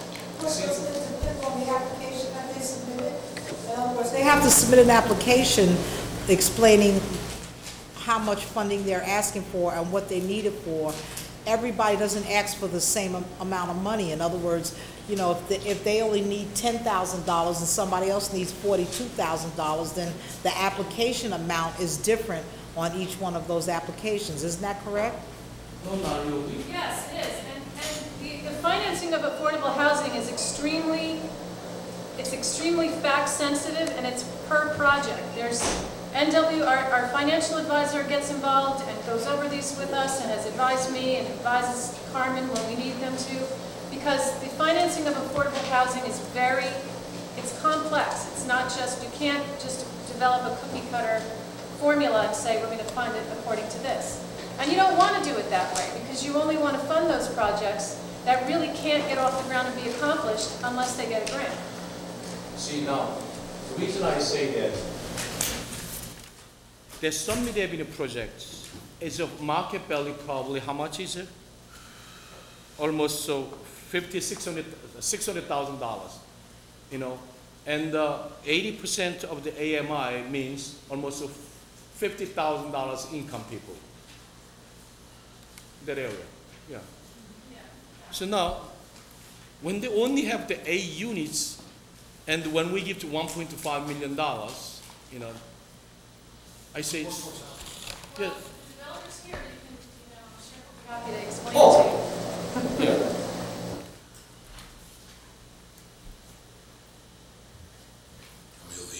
Yeah, here, there, doesn't matter.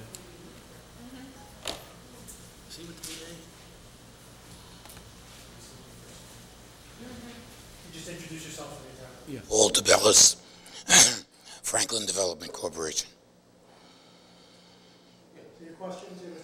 Is that this is almost like a affordable housing units, A units, but the market value almost $500,000, or $600,000 units. You know what I'm saying? So when you do 80% AMI, that means $50,000 around average income. So, I mean, that's the people that require to get it. Yes. So now, when you talk about each unit costs almost $50,000, $60,000, guy who make $50,000, it cannot match. So now, A units, then what kind of market price will be for affordable? The market units will be about $389. So if you add that together with the maximum sales price, that's how you arrive at it. So now, average rest of the units sell $600,000. About affordable housing units will be sell. Who said 600,000? You told me that last time. No. How much was it? 50? 389. The market rate units. Every units? The market rate units. $1,000? Yes. 15 units? Whatever the number is. I think it's 15, yes. I think it's 14. 22, I think, right? 23, you're right, then 50. Market, so 318,000, but it's affordable units. What kind of price will be sold for? The affordable units, it's capped by your resolution. I think it's 172. Yes. And if you add that to the subsidy, there's the number. This is giving 8 people an opportunity to live in a beautiful neighborhood, a beautiful building, and its workforce, as the council president said. The people that make anywhere from 45 to 55,000 are working people. Those other projects may have 6 other subsidies. It may be a rental unit. You may have Section 8s. It's a different ballgame totally. We've done this in your ward, on Cambridge, on North Street, on Summit Avenue. Works out beautifully. Job. Thank you. But Thank I you just very want to make sure that when we share the affordable trust fund, dollars, I want to just make sure that it's fair enough to everybody understands. Yes. Realize the location and the project makes the subsidy. Just clear. Each unit will be selling around $400,000. Affordable housing unit will be selling $172,000. Yes. So I'm giving 172 round numbers. Could be 175. Whatever your moderates are, that's what it'll be. Now, the market rates are the market. That won't be ready for 18 months, 2 years. If the market's higher, the market rates will sell higher. But the subsidized units, price cannot change.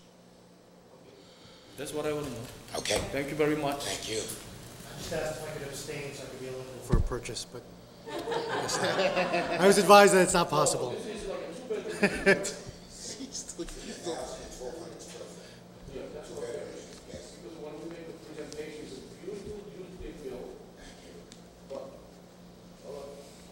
Okay. We did 11 on Cambridge, all moderate, and it sold out in 3 months. Right. So the market is there for moderate people. Thank you, Mr. DeBellis. Thank you. Okay. So we kind of jumped into both the other two, Z31 and Z32. Any questions related to those two? United Way Veterans and Brunswick Estates. Right, that's it. She did, he did. That's Okay. it. Okay. Thank you. Now we have, Stacy, are you here for a business? First I ordinance. just came back from Delaware just to be here for business. Oh, okay. Adopt a lot ordinance. Adopt a lot ordinance. Okay, you're first, because, yeah. What number is it? 3A.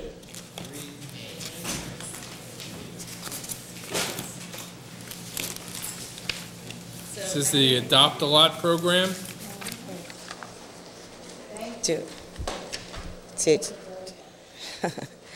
As you may know, we currently operate 9 adopt-a-lots on city property. These lots are leased out to currently community groups. Many of those community groups, I think 8 of the 9 are not nonprofit organizations.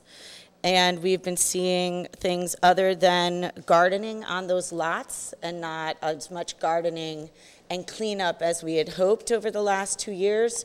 So we're making adjustments to the lease to focus on actual gardening and gardening only, and having a little bit more management control and requiring organizations to partner with or have nonprofits adopt the gardens. They tend to have greater ability to manage within volunteer networks and also to have greater liability and insurance. So that just protects us moving into the future. I think many of you have visited an Adopt-A-Lot in your community, and we do have a series of Adopt-A-Lots that are new locations that we'll partner with JCRA on, and as soon as you are able to pass this ordinance, we are able to get the new application out to interested nonprofit organizations.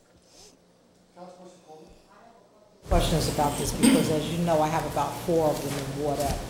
And I have a problem that when there needs to be activity or development on those properties, they feel that they own those properties.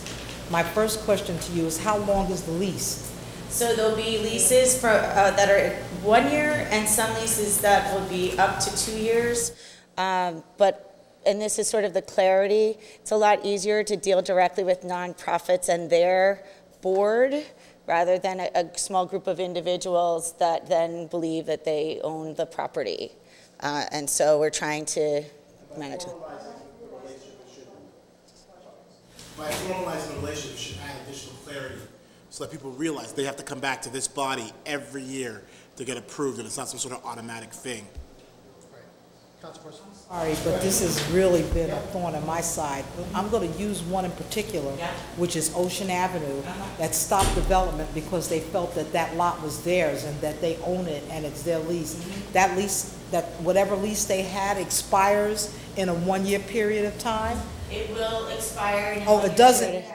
It currently will expire soon, actually. Their lease expires in August. This would give the opportunity for, and JCR, there's actually 4 lots on that plot, 2 owned by JCRA and 2 owned by the city. And so that's a decision that if it's currently the team that is, that they would know and they'd have very clear information about that. And any new lease, we would be more than happy to coordinate a lease signing meeting. Say needs to, that's in this ordinance, if they're not a 501c3 and all that kind of stuff, then they're not able to renew that lease, is that correct? Correct. Okay. Like a neighborhood association? A neighborhood association that has applied for 501c3 status would be, but none of them at this current time is a neighborhood association that runs them. Yeah, the only one that's run by a nonprofit is Riverview, and all the rest of them are just a kind of some people in the neighborhood, and then there's like fighting and of one person that wants it and who doesn't want it, and somebody's locked the lock and they can't be opened. We currently have, there's currently 9 lots.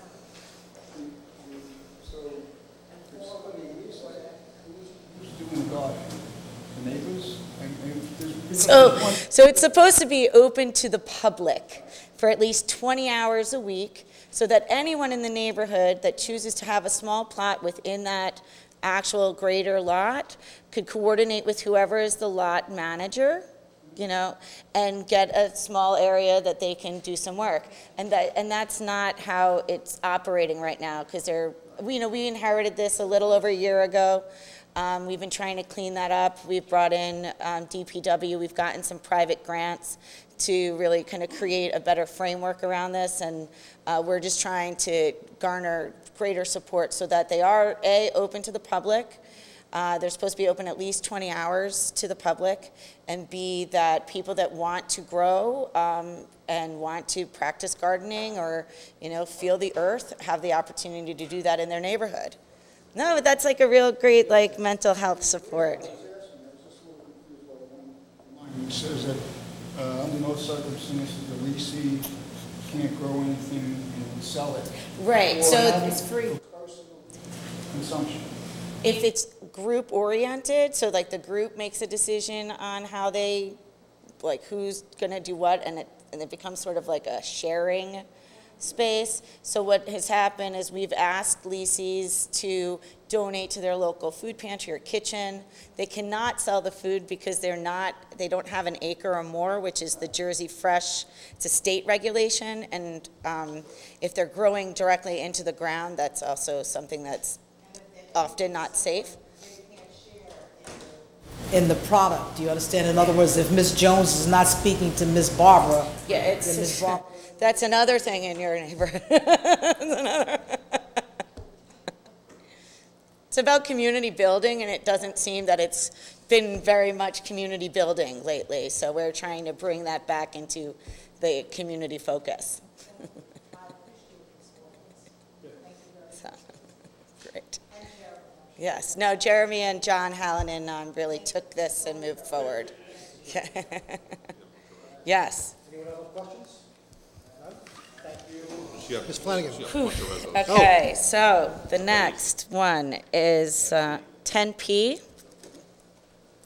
It's a resolution authorizing the City of Jersey City's Department of Health and Human Services to accept funds from the state Health and Senior Services Division of Family Health, administrating the childhood lead poisoning prevention program. Yes, this is annual. This is a big piece of the work that happens at HHS and the Child Health Clinic.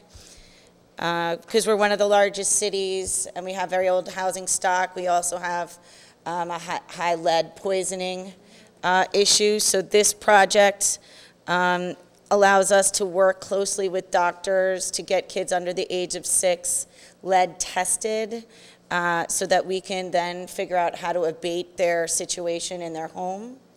And this is on the annual, starts July 1. So this funds all of the lead prevention program, the lead inspector, 2 BSNs, and our program manager, and then all of the products necessary to do that work. Questions? Okay, Q, agreement with the Jersey City Medical Center, Barnabas Health for HIV counseling and testing site. Yes, as you know, we have a preventative medicine clinic in the visit to the new Greenville Hospital. We had a discussion with the Jersey City Medical Center to do a shared testing site.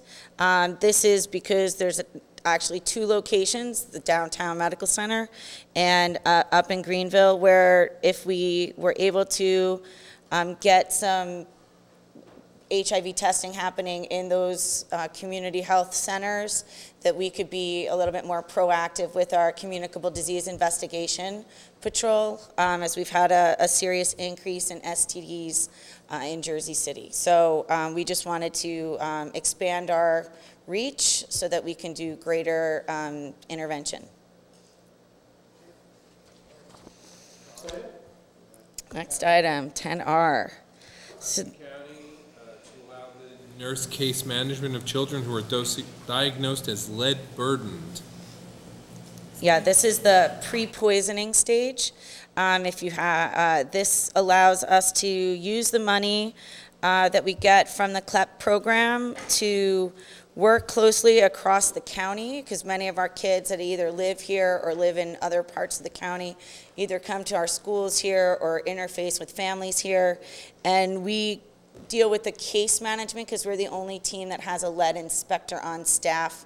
That's a municipality outside of Hudson Regional, which is our county health commission. So we'll take on overburdened cases to deal with abatement issues. And so we receive extra money for that. Yes, we're accepting a $500 gift from CarePoint Health for Oh, yes. AIDS, HIV outreach materials and equipment. Yes, so next Friday is National HIV Testing Day. That will happen at the Bethune Center. And typically we utilize funds from the HIV/AIDS task force to do this, and CarePoint has joined that task force and offered to supply additional incentives to get more people to get tested. So last year, we had a significant number of people come and get tested. That was a really great opportunity for us, and it just helps with the work that we're doing around the task force. And then 10T. Yes. To enforce the local health ordinance. Yes. So this is Yeah, it's annual. annual. They work on the July 1 budget, and we work on the January 1. And so basically we approve this twice. So we put aside money every year to support the work that whenever we call them about an air quality control issue, a noise issue, substance control, any water pollution, for example. A few weeks ago, Councilwoman Osborne brought to our attention some stagnant water. Before we go in and put things in the water to dissipate the ability for mosquitoes to grow, we bring in the county because they have some non-invasive ways to do that. They also support our Right to Know, which this year we're going through the Right to Know survey every 2 years. The public employees get information about the hazardous materials that exist throughout the city and how staff need to protect themselves from that. And so they've been supporting our work at DPW in the public safety and with our cleaning staff. And that's basically what they do for us. And so we just continue to yeah. Allowing HHS to accept grant funds from the state of New Jersey, Department of Health and Senior Services, Division of HIV, STD, and TB Services for STD education screening treatment. And so this is just a support for the preventive medicine clinic. We get about $72,000 a year to offset some of those costs. In addition to dollar amount, we get about $100,000 in medicine, which actually saves the residents. We did some ROI this year, about $400,000 in treatments, because we offer all treatments to Jersey City residents for free. So if they don't have, and this is why it's really good for us to be partnered with the medical center and other locations. If you go and you need treatment, but you can't afford the treatment, we will provide that treatment for free. And then we get that treatment directly from the state. TB screen. It's the, yeah. Any other questions? Hearing none. Director Flanagan, thank you. We've got Brian Platt here. 3I. 3I. Councilmember, you got a replacement, just the last page was replaced. That's the Newark Avenue pedestrian mall, 3I.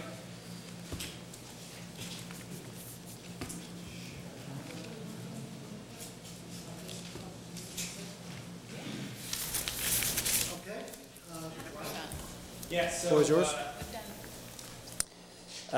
This is an ordinance creating the operating plan and procedures for the Newark Avenue pedestrian mall. This section of Newark Avenue from, well, there's actually two sections of it. One is from Grove Street westbound to Erie Street. That is the mall that we are doing a little more physical improvements to. And then there's another section, Grove Street, Newark Avenue from Grove Street to Christopher Columbus in front of Duane Reade.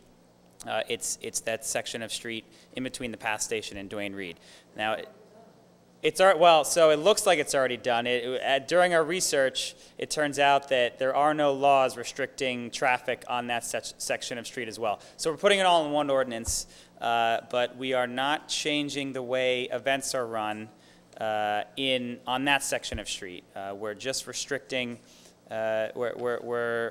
This ordinance here and this operating plan attached to it is more focused on the section of Newark between Grove Street and Erie Street.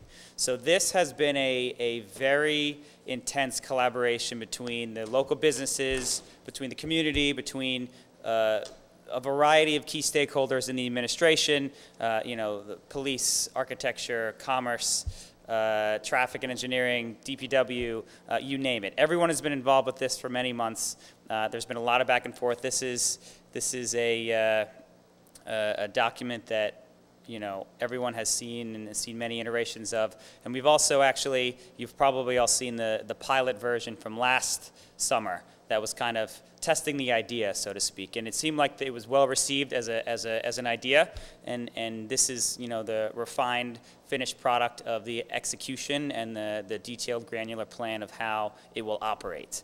To give you the gist of it, it's a permanent closure of the street, 24 hours a day, 7 days a week, with limited access to emergency vehicles, to service vehicles, maintenance, construction, and also some deliveries and local loading. Yeah, right. So the reason for the permanent closure is it allows us to do more permanent and actually nicer improvements to the street. The reason for allowing limited access is because there are businesses and residences there that don't have another way to get things to their buildings. So we need to allow the shared space model here. So it also allows us to do a little more hands-off. We put everything in place, and it is what it is. There were some restrictions on the number of events that are allowed there, and what kinds of things can be held there based on community feedback, based on business feedback. And we're really trying to be mindful of those people that have to live with this new space. But we're getting a lot of great feedback even already. You'll see out there that what we're doing now is, for the next few weeks, kind of showing everybody a model and a pilot of the physical layout of what this ordinance means. It's really difficult to understand what these words mean in real life. So what we've done is we put a bunch of temporary things out there. We put planners out, we put some tables. Nothing's bolted down except for the bike racks, which we have to bolt down if you want to use them. We're testing some colors of paint and just putting some ideas out there. So you'll see right down the middle there's space in the middle of the street to allow for vehicle access. Nothing will be placed in the middle. Everything will be off to the side. So if there's a fire, if someone needs to make a delivery, if there's a handicapped patron that needs to get in and visit one of these businesses, which has been a complaint, there's room down the middle and there's spaces for them to pull off to the sides. So we've really tried to be mindful of all the users of the plaza, and it's a work in progress. So the reason why we started to put things out at this point is to kind of work together and see it and hammer out all of the issues that we might have with kind of this flexible model before we yeah, let's do it.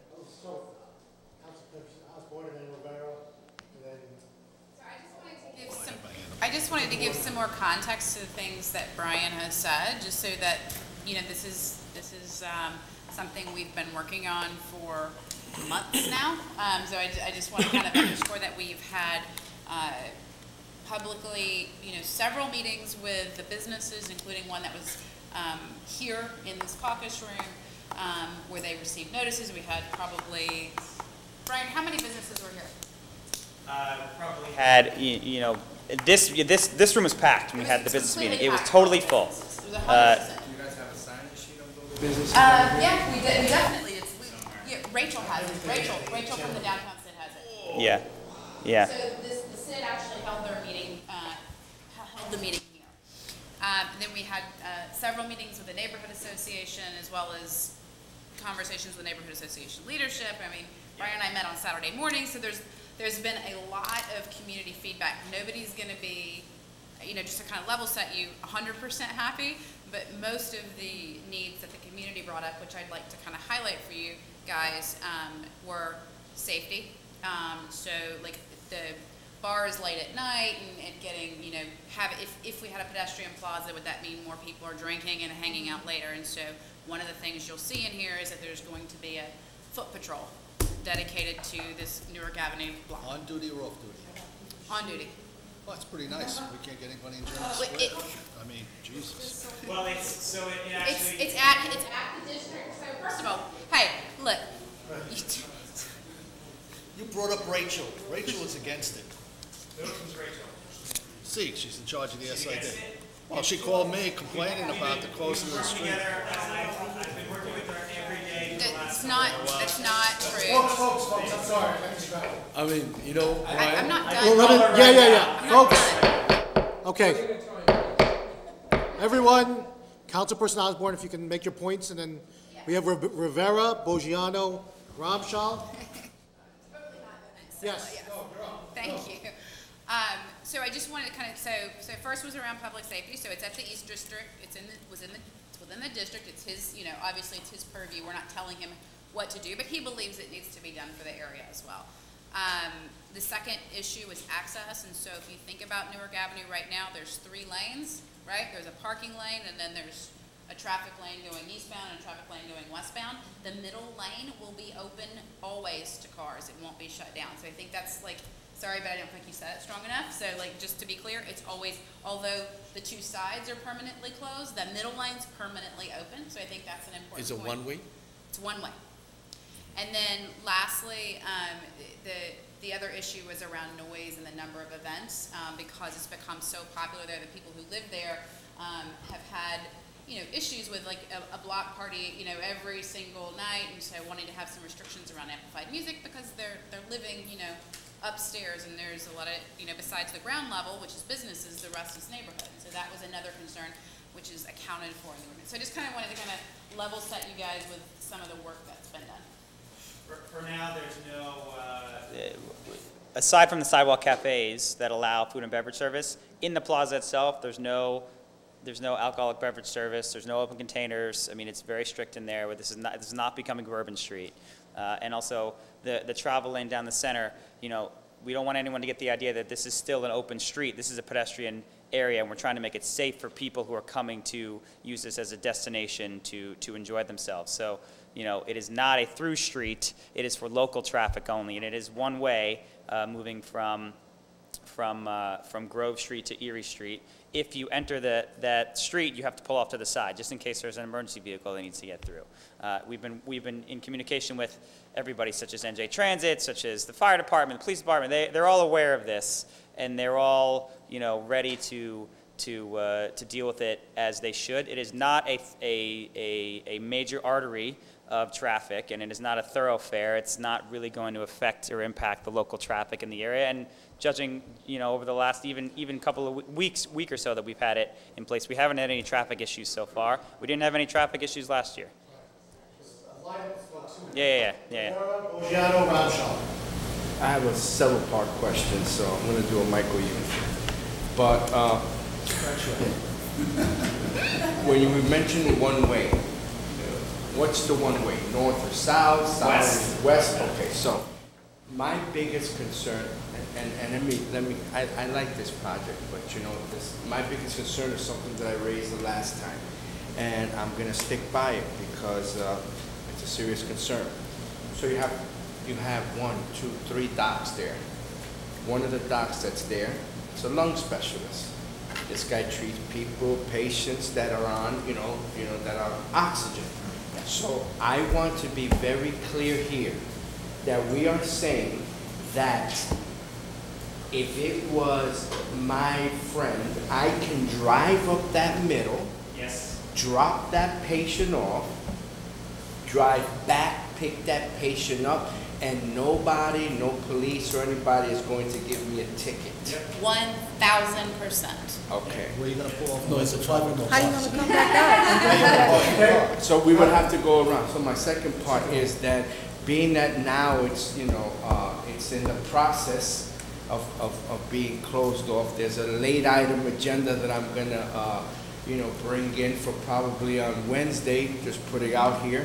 And this is an LGBT Pride Festival that wants to happen on August 29th, being that, you know, we're in that plan.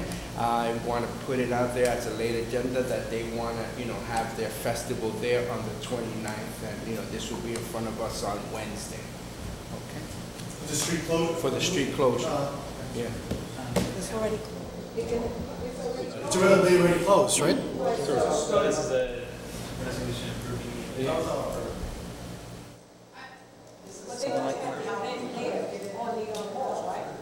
I don't know.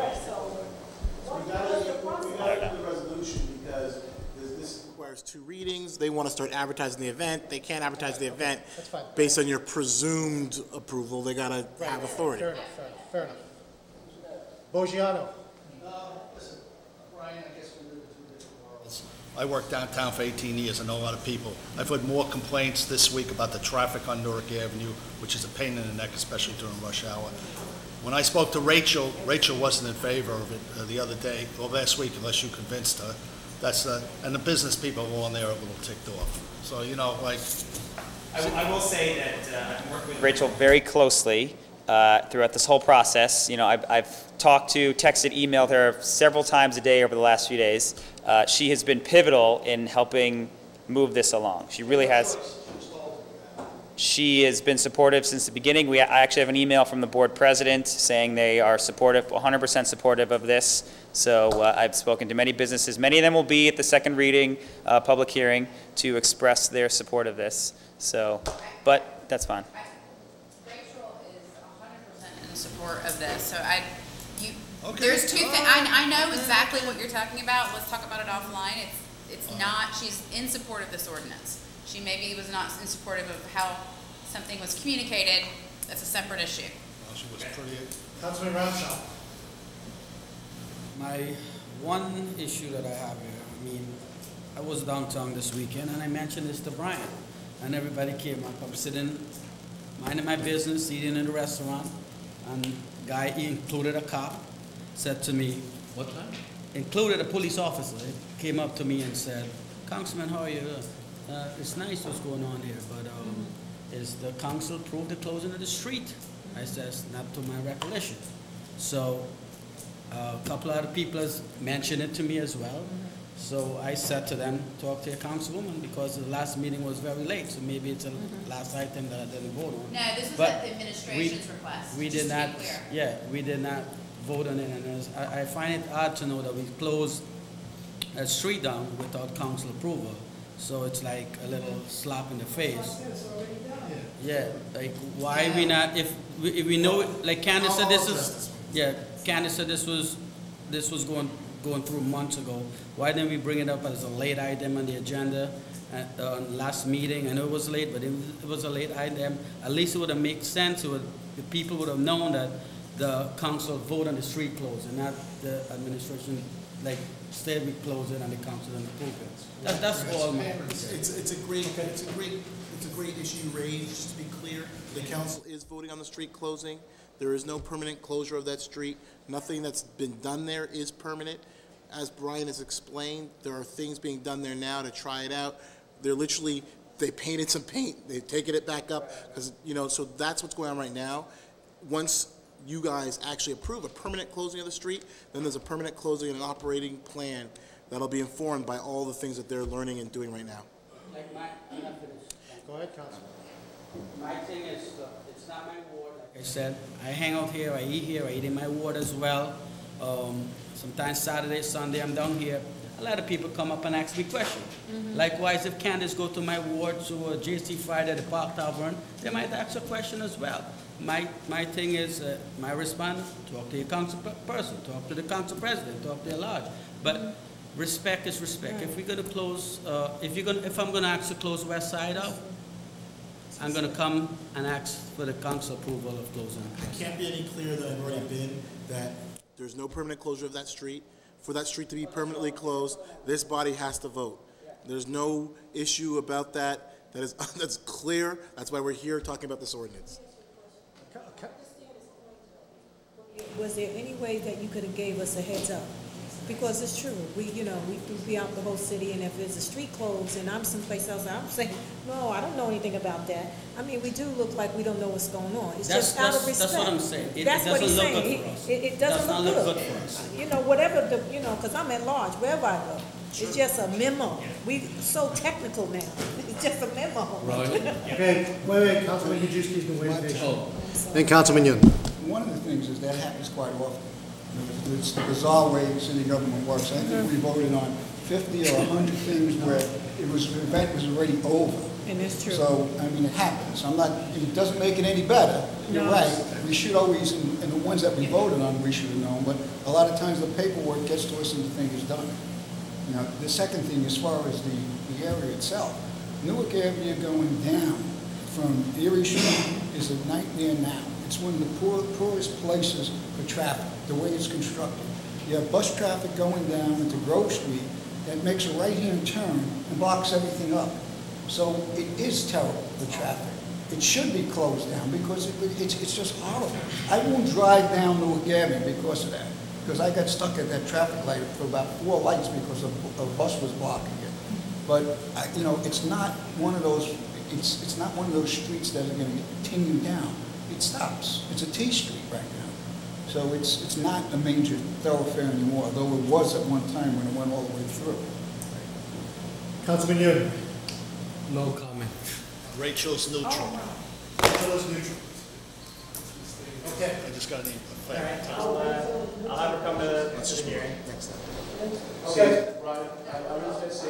No comment. We have no comment.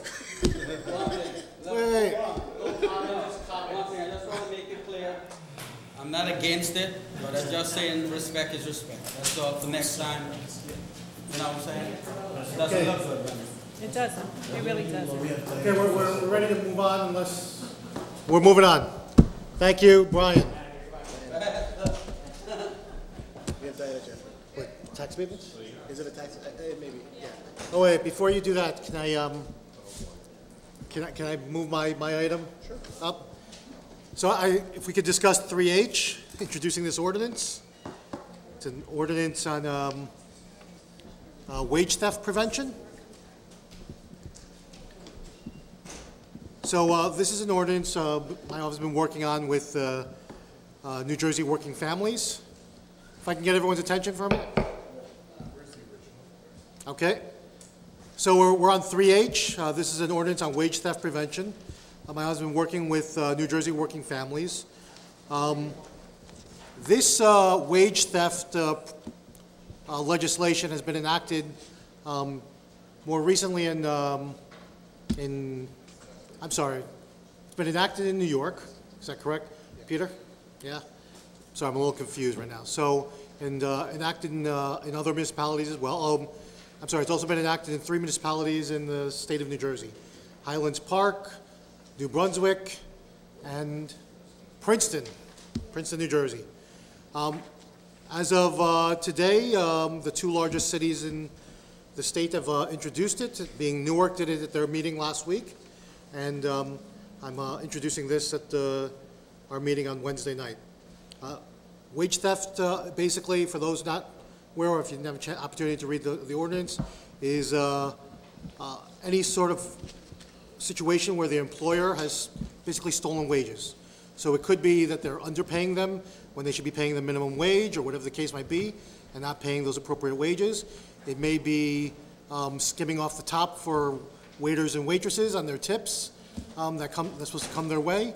It could be that they were legally permitted to certain overtime and weren't paid that.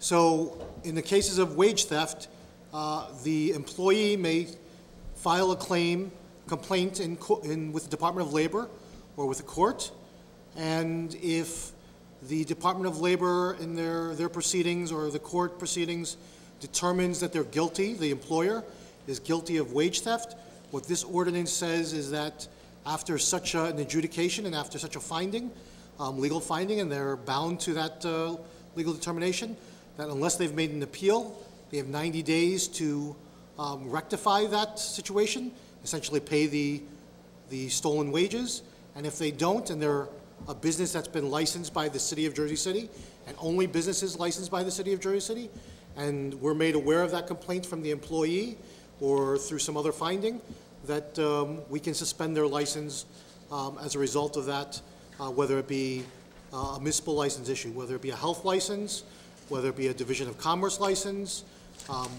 or some other licensing body that may have issued them a license to do business here in the City of Jersey City. Before you ask questions, I want to just bring up Craig, who's with New Jersey Working Families, who brought this ordinance to my attention. Okay, Councilwoman Coleman.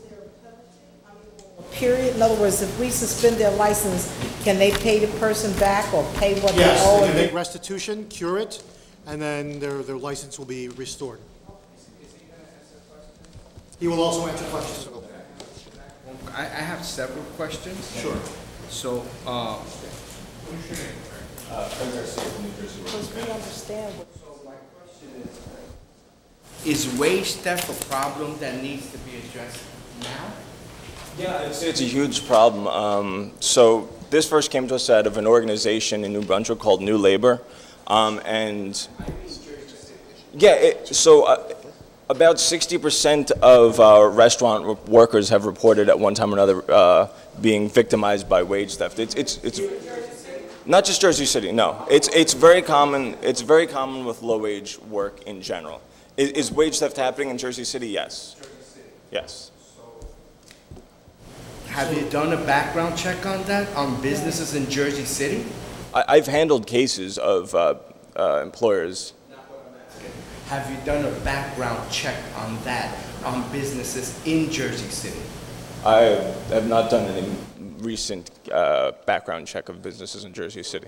It's a little tough to engage like this, you know, basically what we're talking about here, if there's no history of, you know, studying or doing like due diligence to that.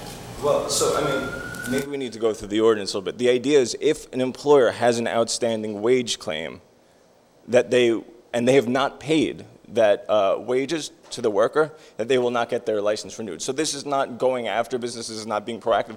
This is when an employer has failed, gone through the entire DOL process, gone through the entire court process, has been found liable for unpaid wages, that they should not have their licenses renewed. That's the idea. Well, so there's a whole Department of Labor process. Can't you, because we're not familiar with Sure. that, you know. So what ends up happening is an employee. Okay, simple. Okay, so I suppose get the tip $500 a week, but somehow my boss he cheat my tip. Okay, now, so I complain to the Labor Department. Right, yeah, you can file a claim with the Department of Labor. Beginning from there, right? Go Yeah, ahead. so you go through a Department of Labor process, you file a claim with the Department of Labor. They do an investigation, they go talk to the employer, they hear both sides of the story, and they make a determination based on their findings.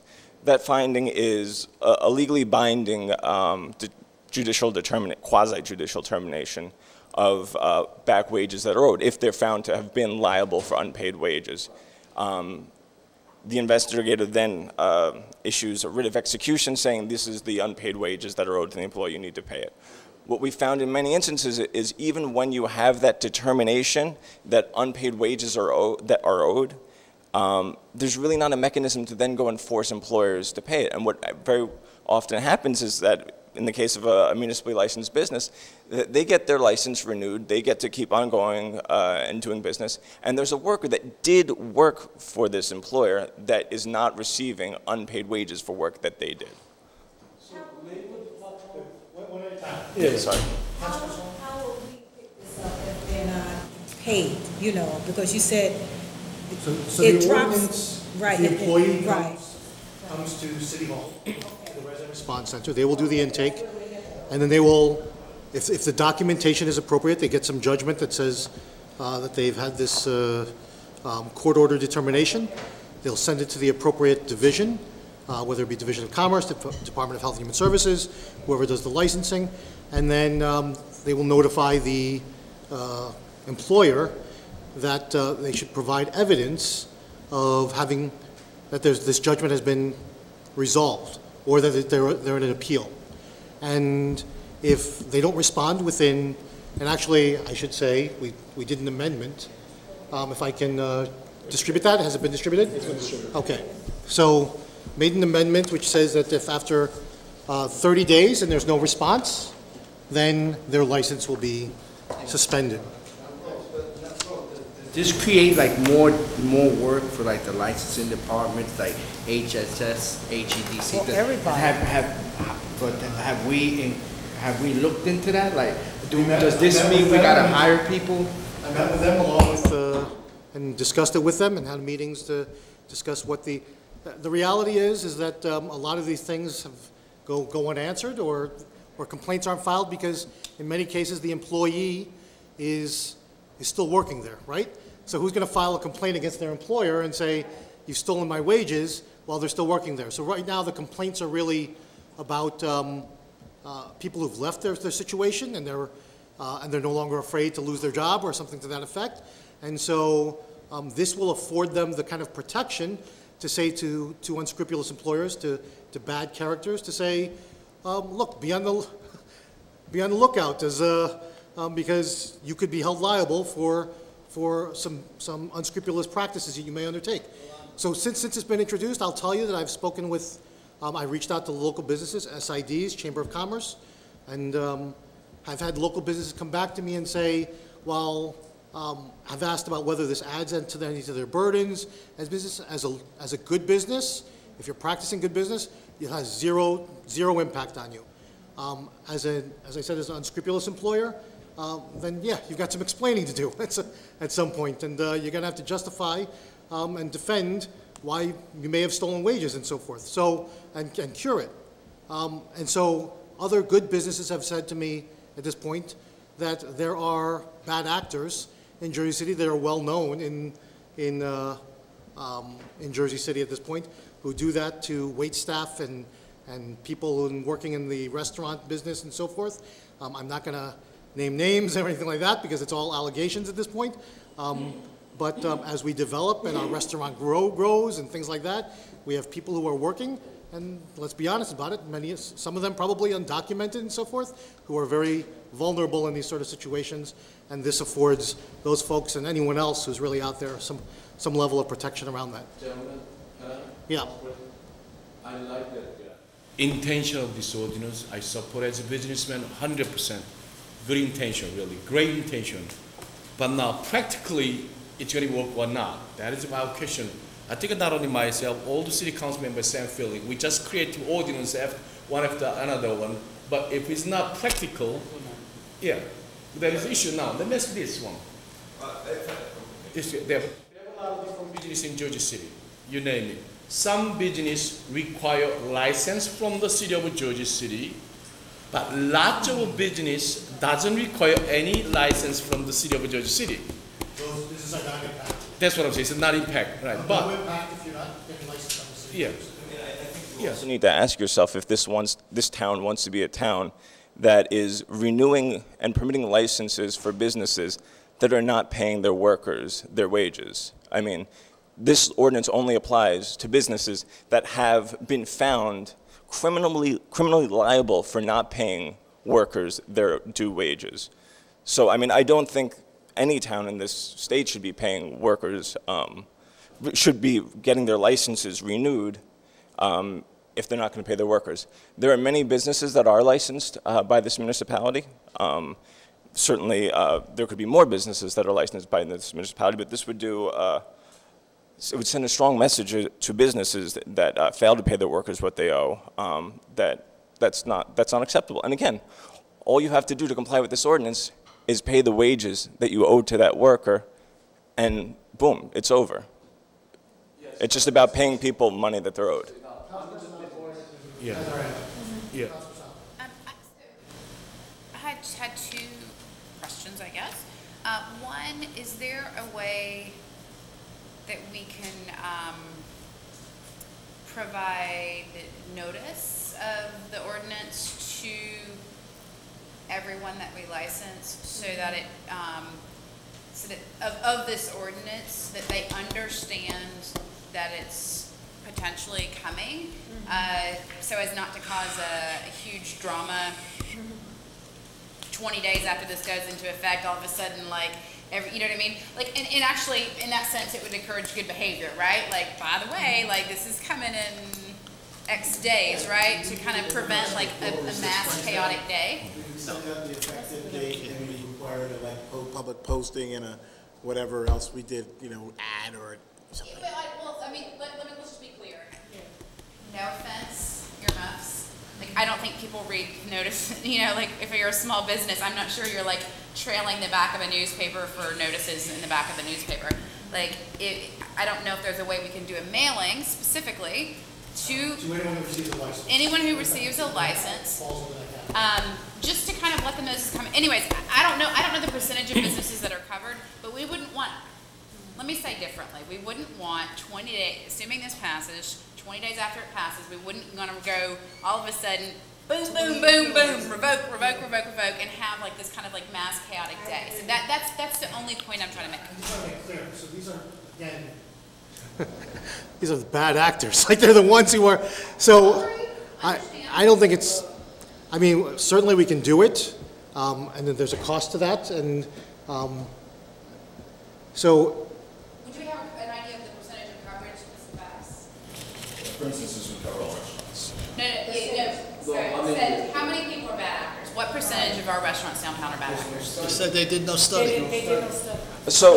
So how this would also work is that the municipality would file an OPA request on a yearly basis. The municipality, it doesn't work. All right, the municipality would file an OPA request on a yearly basis to find which licensed businesses have an outstanding wage violation. And I also.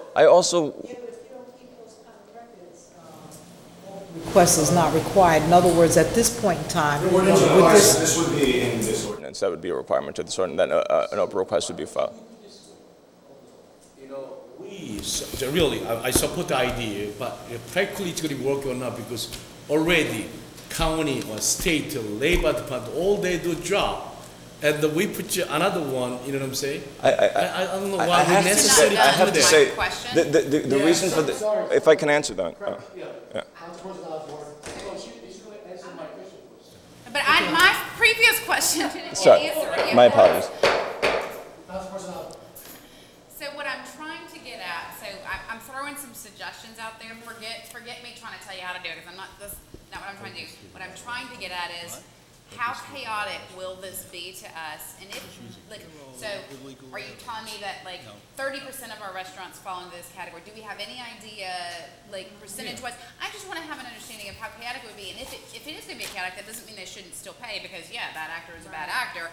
I'm just thinking for the sanity of the entire city, maybe we give notice if it is going to be broader than we, you know. That's my point. About whether they would be willing to pick up that cost. Councilman Yun, and then Coleman, and then Bogiano. So now, you know what?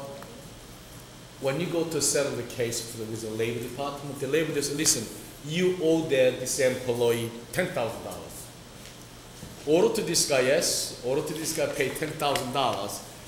He have to stand the business. You know what I'm saying? So already, no.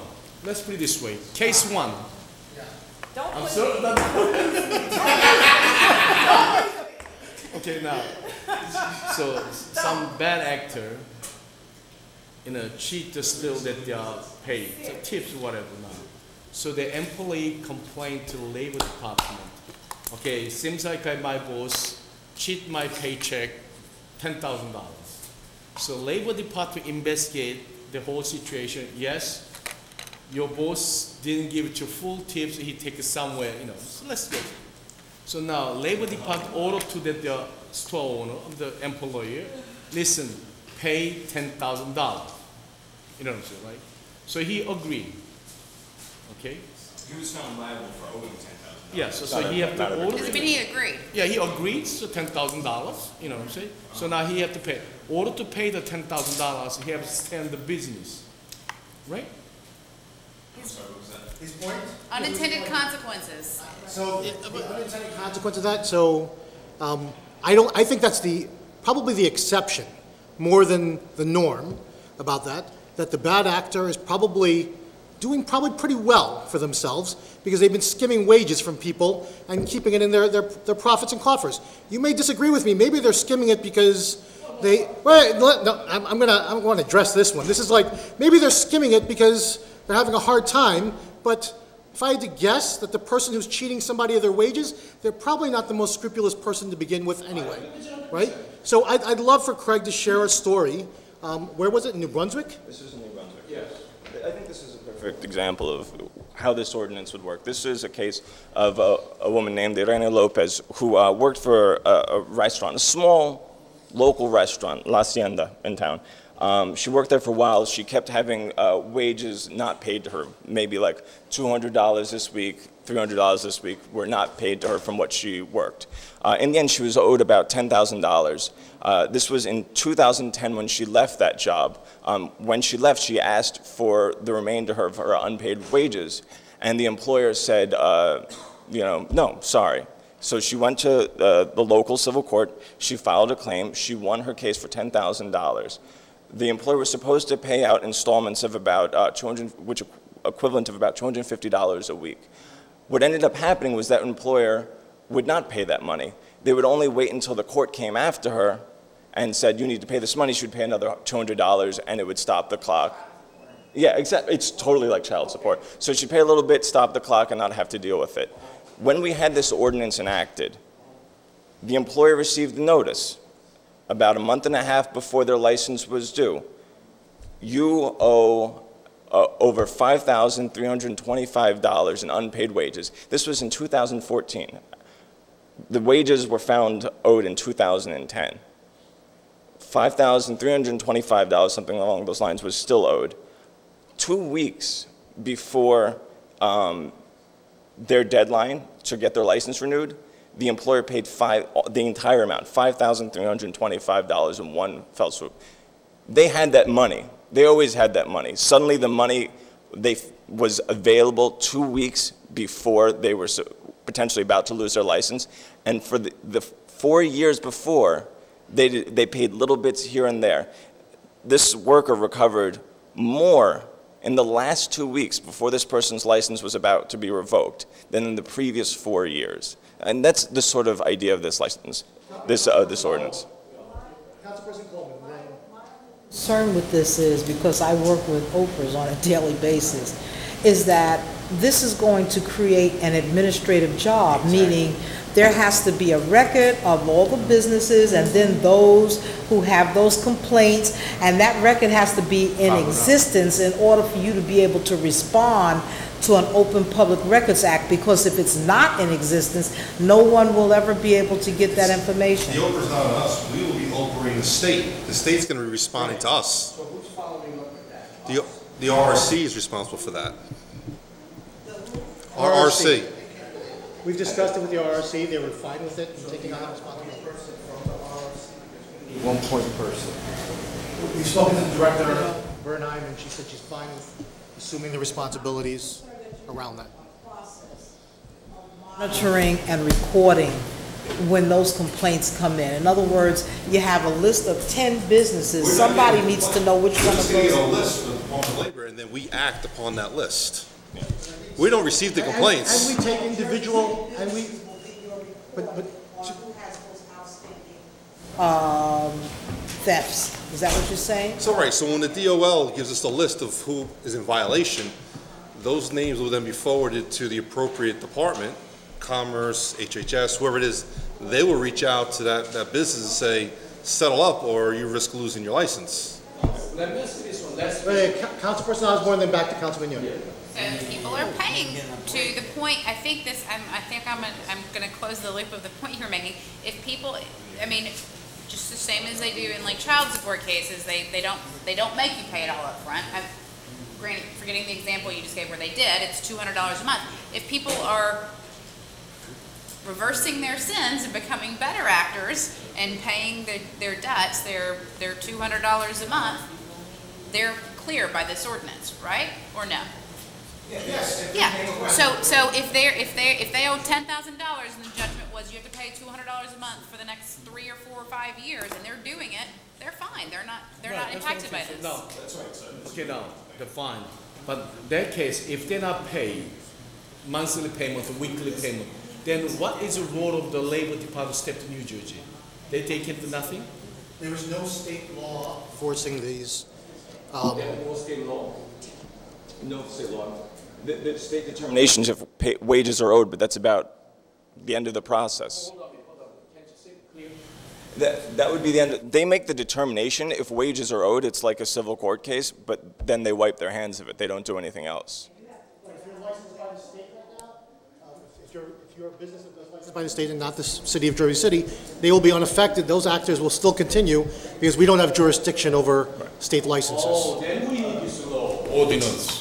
So then we city of Jersey have to go after bad actors. Yeah. But I thought if they have some kind of the agreement between employer under the Labor Department, if that employer not provide what they promised to pay, I think the state some kind of take some action for that matter.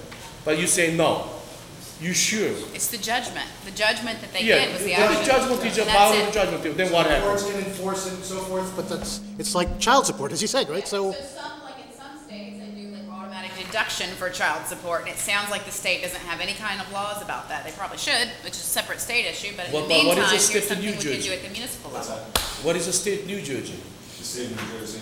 Yeah. As far as So, well, if they're not, yeah, the enforcement wise, if they're not paid at what they owe. there's unfortunately, I like to say it's like getting a zero interest loan from your employees.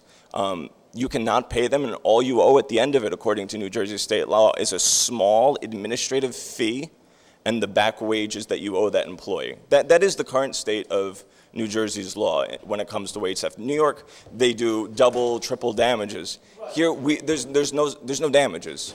You just simply owe workers what you owed them to begin with. So it's effectively a zero interest loan.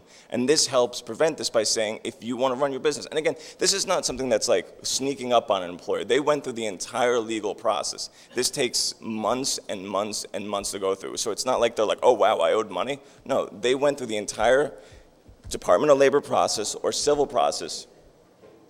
All we're saying is don't give licenses to criminals.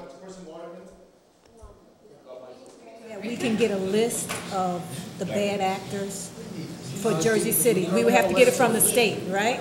But is there a way we can get it? Because the only reason why I'm saying that we can obtain that list, those who are bad actors in Jersey City, then we could send out a notice and let them know that this ordinance is coming. Yeah, it just You know. because we said there was rumors of a lot of bad actors, it just put in my brain that there might be, and that scares me if all of a sudden, you know, half the restaurants on Restaurant Row get shut down, for example. I would say let the bad actors mobilize themselves and come out and stand in front of the city council and explain to us why they don't want to pay their workers back wages that they owe. I mean, you know what I'm saying? It's like. No, I know what you're saying. Yeah. It's the same way like we did with the sick leave. Right. Which is also pushed by my organization. we can put that in the whereas clause and all of that stuff. I just need to speak to the administration about making the, I can't do that, well, maybe we can do the mailing out of our office, I don't know. Do we have that budget in our mailing cost? Right, it may not be that. It may not be that, that's what I'm saying. Yeah, For Jersey City, I'm not talking about the whole state. We just want to focus on Jersey City. Yes. Agency that issues the license or the permits can send out to the people that currently have the licenses. And they can, and they That shouldn't can. be too hard. It should, and that'll be, okay. You know, this is good, but you know, are we doing this as a just in case this happens here? Is that what we're doing it? Because we really don't have any, nobody has come to us addressing this problem. And you know, the fact that you haven't made any studies on it, you know, that's the only thing. It's good, but does it apply for Jersey City? Have they called you on it? You know, I mean, I've personally handled cases in Jersey City of wage violations. It happens all over the state, and it's an epidemic or an endemic of low-wage labor. It happens quite often. Yeah, it's really big. In New Brunswick alone, in 2013, $200,000 in unpaid wages were recovered, and that only scratched the surface of claims that were received.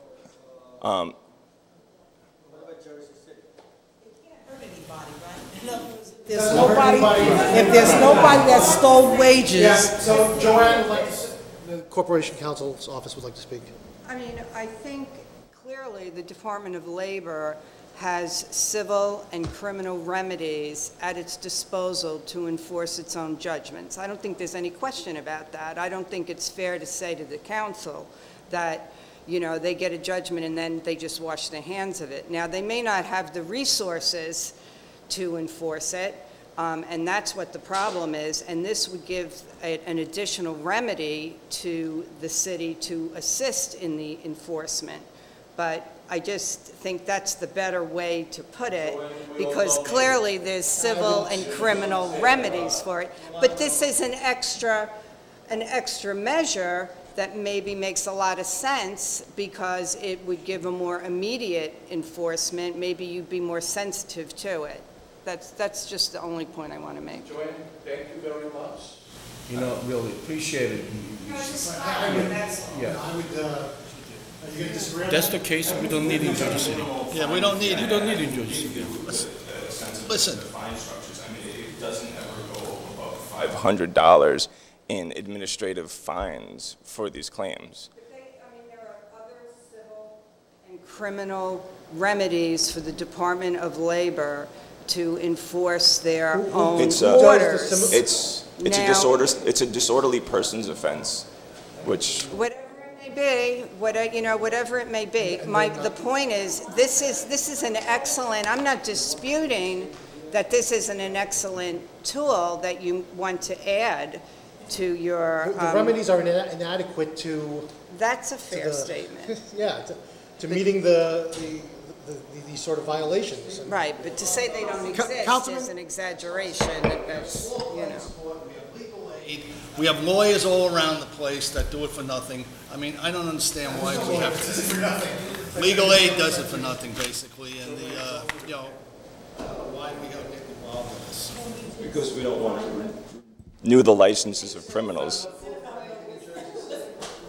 Yeah, so. I can get you more than enough proof. It's fine. I'm fine with putting in a whereas that says something to the effect of doing a mailer. I will speak to the administration about spending on that and effectuating that. I'm not even asking that you do it. I'm just trying to understand the scope of the problem, and that's all. I mean, as I said, this is a preventive measure as well. Like it basically says. So the short answer is we can do some research on that, but frankly, I don't. It's a problem that exists. If you don't think it exists, if you don't think there are undocumented workers working in kitchens and restaurants and in other places where they're getting their wages stolen, then you got your head in the sand. And as someone who's been, I mean, for immigrants and other folks who are undocumented, this is a protection that's necessary, I think. And there's no harm in it. I mean, if there are no complaints, then you'll have no enforcement. So. Councilman Ramschall. So, as a product of immigration reform on the City Council, I cannot say no to this. I support this legislation. But I will say this, I hope this is not the next piece of legislation. We're just going to go and sit on the state desk and nothing going to get done on it. Because we throw in legislation to the state and nothing is getting done. But I will support this. This is a great piece of legislation. The state has this. We just trying to make it force on a lower level. That's what we want to do. That's all we want to do. Wow. Thanks. Thank you. Appreciate it. Thanks a lot. Diana, you've been here for a while. I thought we were a lot faster than you, so I'm gonna come on up, Diana.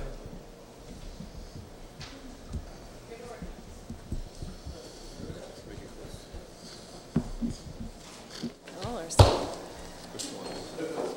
think this is G. Is it G? Yeah, right. It's G. 3G. 3G is an affordable housing project at 441 through 457 Ocean Avenue and 7981 Dwight Street for Genesis Ocean Urban Renewal Associates, rescinding all prior ordinances Authorizing the exemption.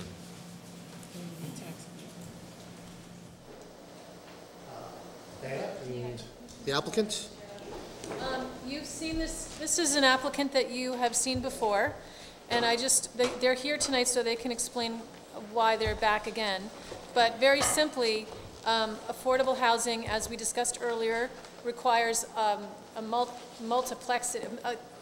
complex, I'm sorry, I'm like really tired, financing structure. So one of the things that all affordable housing projects try to get are tax credits and other incentives from the state. It's very competitive, and this particular project has attempted to get the various different financing structures in the past, and they're here again, and they can explain to you what they're attempting to do this time. But essentially the project has not really changed. They've increased the number of units from 54 to 64, but it's essentially the same project that you've seen in the past. Tom Lean of Genova Burns. I'm here on behalf of Genesis Ocean Urban Renewal Associates. I'm just going to pass a little something out that goes over the newest iteration of this project. I'll pass these around. So this is the third time we've been back. We've been before the, pardon me? Yes, there's 2 buildings still remaining, correct? 3 buildings still remaining. On May 19th, we appeared before the Jersey City Planning Board to receive amended site plan approval. Essentially what the project has done is it's gone back to the first proposal that we had, which is a 5-story building with 64 units and 22 parking spaces and roughly 2,000 square feet of ground floor retail on Ocean Avenue. Right now, the project is vacant and it is in rough shape. The property is owned by the Jersey City Redevelopment Agency, so it is exempt and is currently producing 0 revenue for the city. As you can see in the packet I passed around to you, on Exhibit A, which is the financial impact report prepared by the city will now recognize a total of $32,000 now, with the which is the total from the pilot and the land tax that they'll now be receiving. So this is 100% affordable units. The mix is, just give me 1 second. The mix is 22 moderate income, 36 low income, and 6 very low income. So I think the benefits to the city are clear. It's providing 64 affordable units that otherwise wouldn't be here. It's providing $32,000 in new revenue, and it's redeveloping an area that is in desperate need of it. So just to give you an idea of what the building will look like, on Exhibit B, you'll see a previous rendering that showed the building at 4 stories. Unfortunately, I don't have a new rendering, so you're just going to have to imagine an extra story on top of this building. I've included as Exhibit C the resolution approving the project. Exhibit D is the civil site plans, and Exhibit E is the architectural site plans. So I think it's fairly clear that this is a beneficial project. If you have any questions, I'm more than happy to answer them. I also have a representative from the developer. Questions from the council? Councilman Boggiano. Yeah, I just want to ask, Matt Ward signed this paper here, and William Maslow signed this paper here. Talking about the site plan approval? Page 6. Page 6, this is, you're looking at this page. Which handout are we talking about? The handout. Right. Which exhibit? Page 6. Page 6. Right. You show Yeah. the resolution. The resolution of approval? Yeah. Yeah. Final major site plan. Yes, Yeah, page 6. Yeah. And what I'm asking is you're saying that Matt Ward signed that and William Maslow signed that?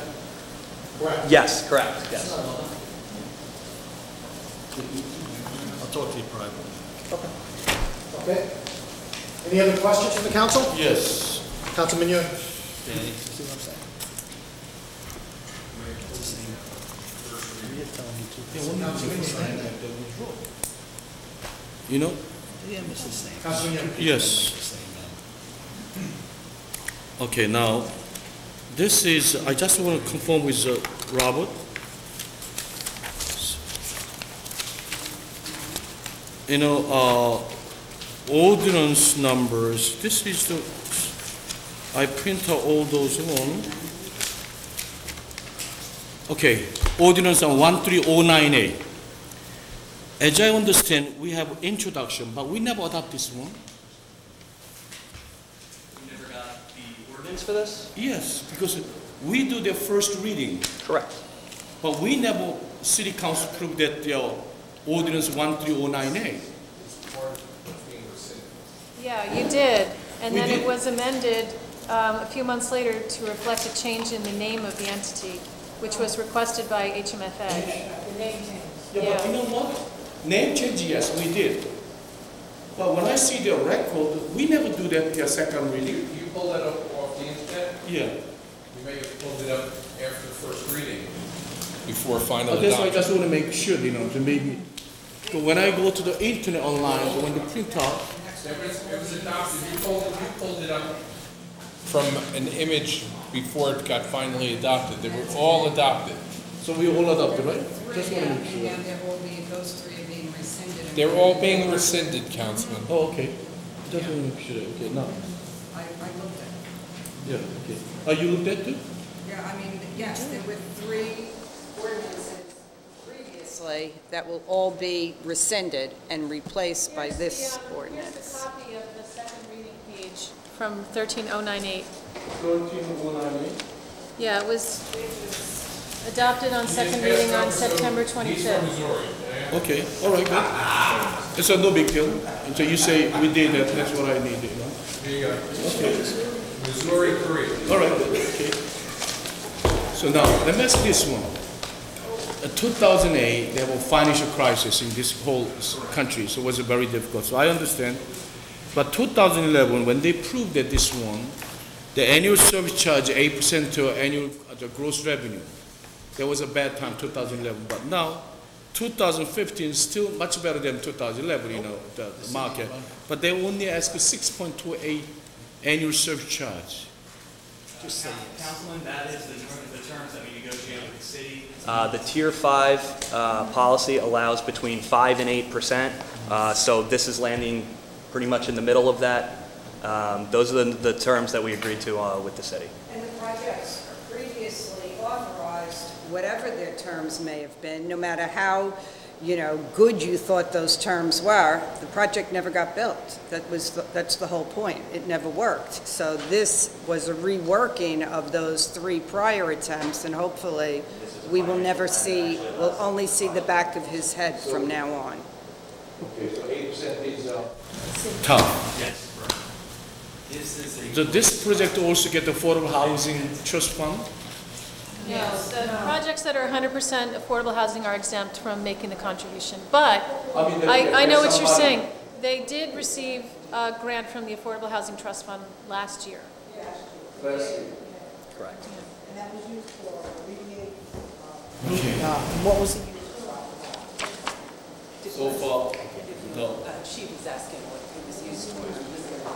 Introduce Yeah, yourself sure. before I I'm going to have answer the question. developer come Yes. up and answer. I apologize. Protection Agency. That's correct. So, the affordable I'm housing going trust to, fund and dollars. I'm Nicole Lockett with Genesis Companies, and we are the owner of the entity that you see here. And yes, the EPA, the JCRIA has received a grant from the EPA. They have bid the demolition of the three houses and the remediation of the property.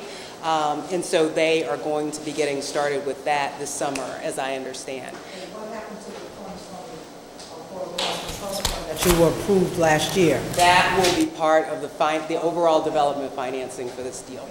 So you haven't spent it yet, you're holding it to... Exactly right. Any other questions? None? Okay, thank you. Did you have something else, Diana? No, I'm done. Great.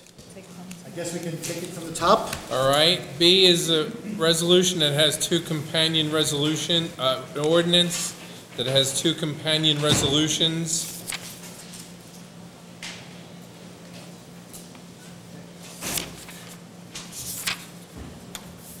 It's an ordinance creating energy audits, mandating periodic audits of energy usage in city-owned facilities, vehicles, and equipment. Questions? Hearing none. Next item. C is an ordinance creating the title of Supervisor of Customer Service in the city code. Here, Councilperson Coleman. Is that training for employees? Is that what? Training for employees? Customer service. This position is currently in HHS, and it's actually Health and Human Services, and it's actually a really nice story. We have a long-time employee, 30 years, who Director Flanagan has recognized her work ethic and the overall benefits to the department she's brought, has elevated her to this supervisory position, and the woman has taken it on as a mission. She is doing a phenomenal job up there, and so you want to add this title. What is? Oh. Yeah. Service department? Yeah, it's within HHS. I think it's dealing with the intake of clients coming into the HHS licensing, Margaret, the licensing has some aspect of it. experience there, so. Okay. Yes, so it's for Cynthia Brown, and she works in the licensing division. And so everybody who comes in for a license for any type of license issued by Health and Human Services, whether it be for a farmer's market or a food truck or anything like that, she helps them. She has vast institutional knowledge about what's required for those licenses, and she's got a very quick turnaround time. So that's the customer service. yes. License. Yes, it's people who come in for licenses. Yep, those would be the customers she's serving. Great. Okay, next item.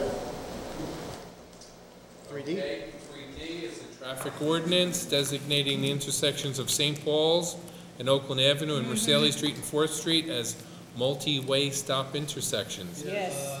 The meeting the other night up at the Heights, whole load of mothers. There's been about 30 accidents there. They want a traffic light.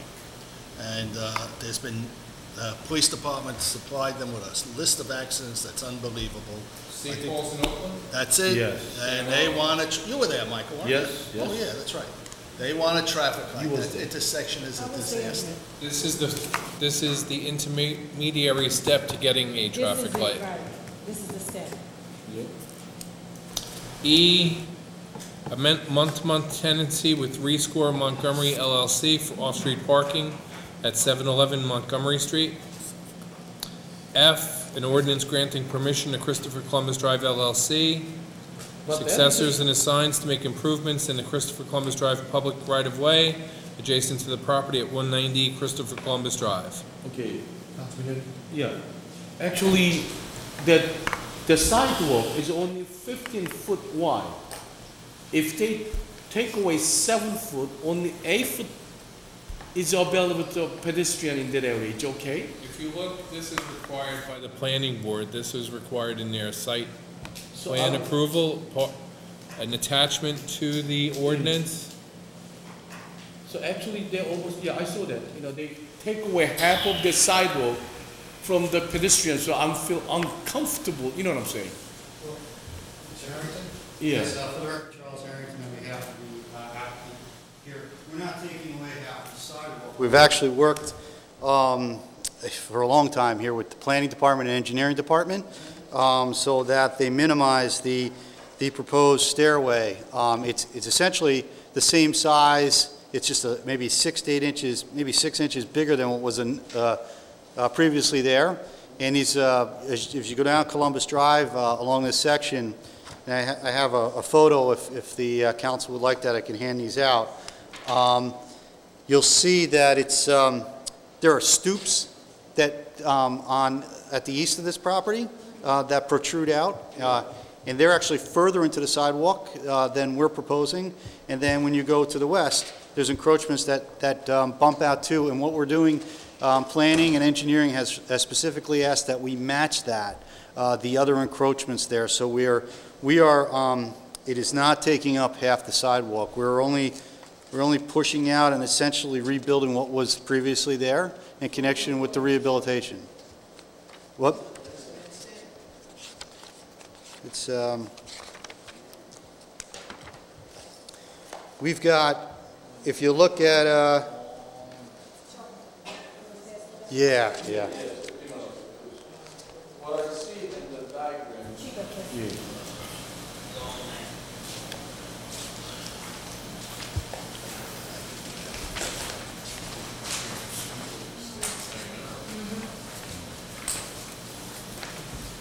Yeah, right, okay. So the front page is the existing building.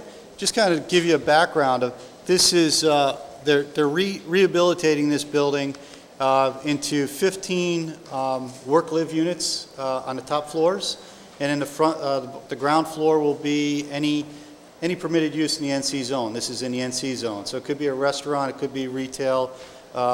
They're looking for tenants now. Now, there were previously stairs in the front. It was used as a warehouse.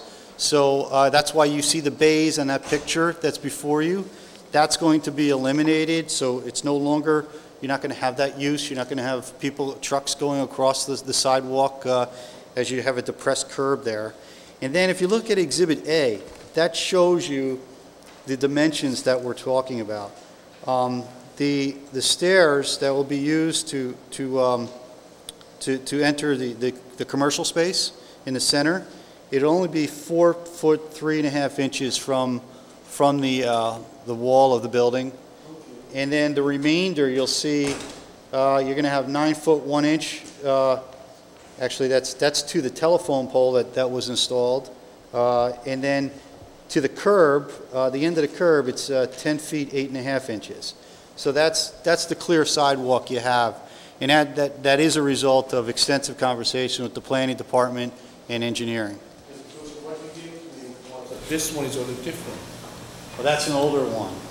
You provide old one, that's what I'm saying. Well, that's... Chuck. So when I got this one, I never gonna be allowed that this much to take away, the sidewalk. But now you provide this one, it makes sense. Yeah, that's why we brought this tonight, because there's been a different versions. So I was concerned that maybe, we've given Robert so many different versions that whether or not but this is the one that I can coordinate with Robert to make sure.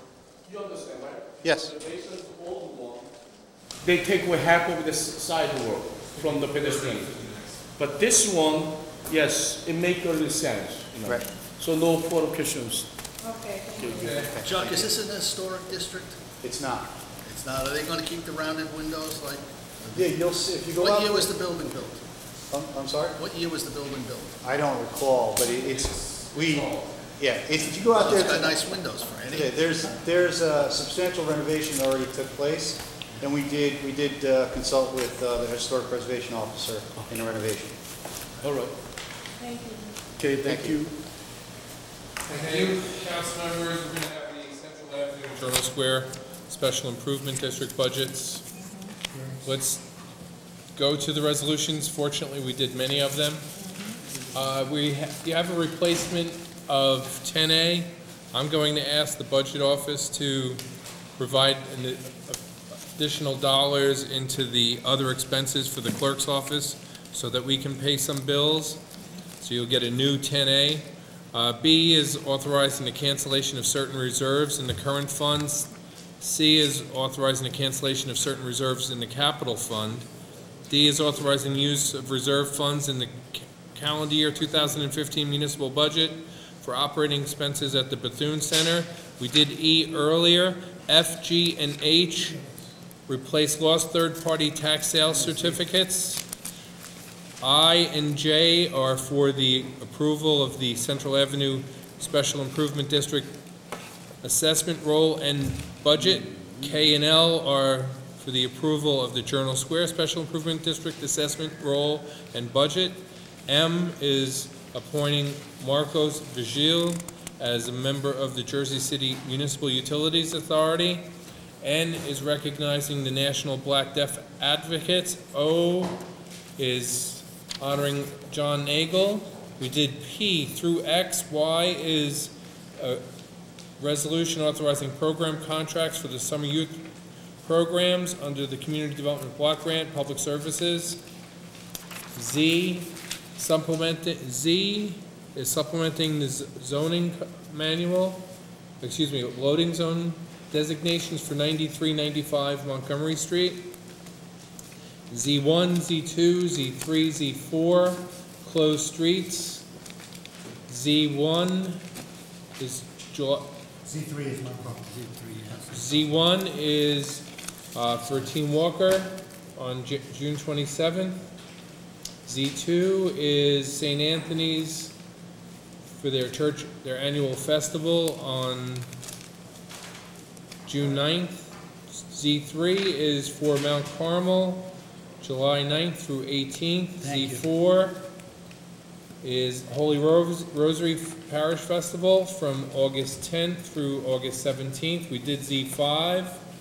Z6 and Z7 are licenses agreement.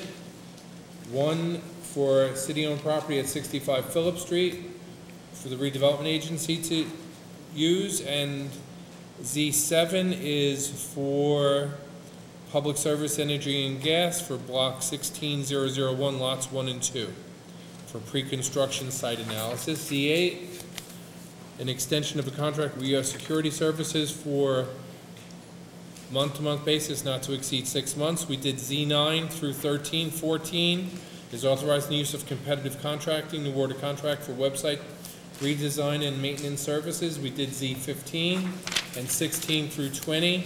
21 is an extension of an extraordinary unspecifiable services with Express Scripts for a period of 6 months for July 1st through December 31, 2015. Z22, 23, and 24 were done earlier. 25, amending a professional services agreement with Hardin, Kundla, McKean, and Poletto to represent the city and Liberty Storage versus the City of Jersey City and Sterling Capital. Z26 is authorizing a shared services pursuant to the Uniform Shared Services Consolidation Act with the Borough of Little Ferry. Z28, 27 and 28 I alluded to earlier, are companions to that first reading ordinance. Z27 is taking action to fight global climate change.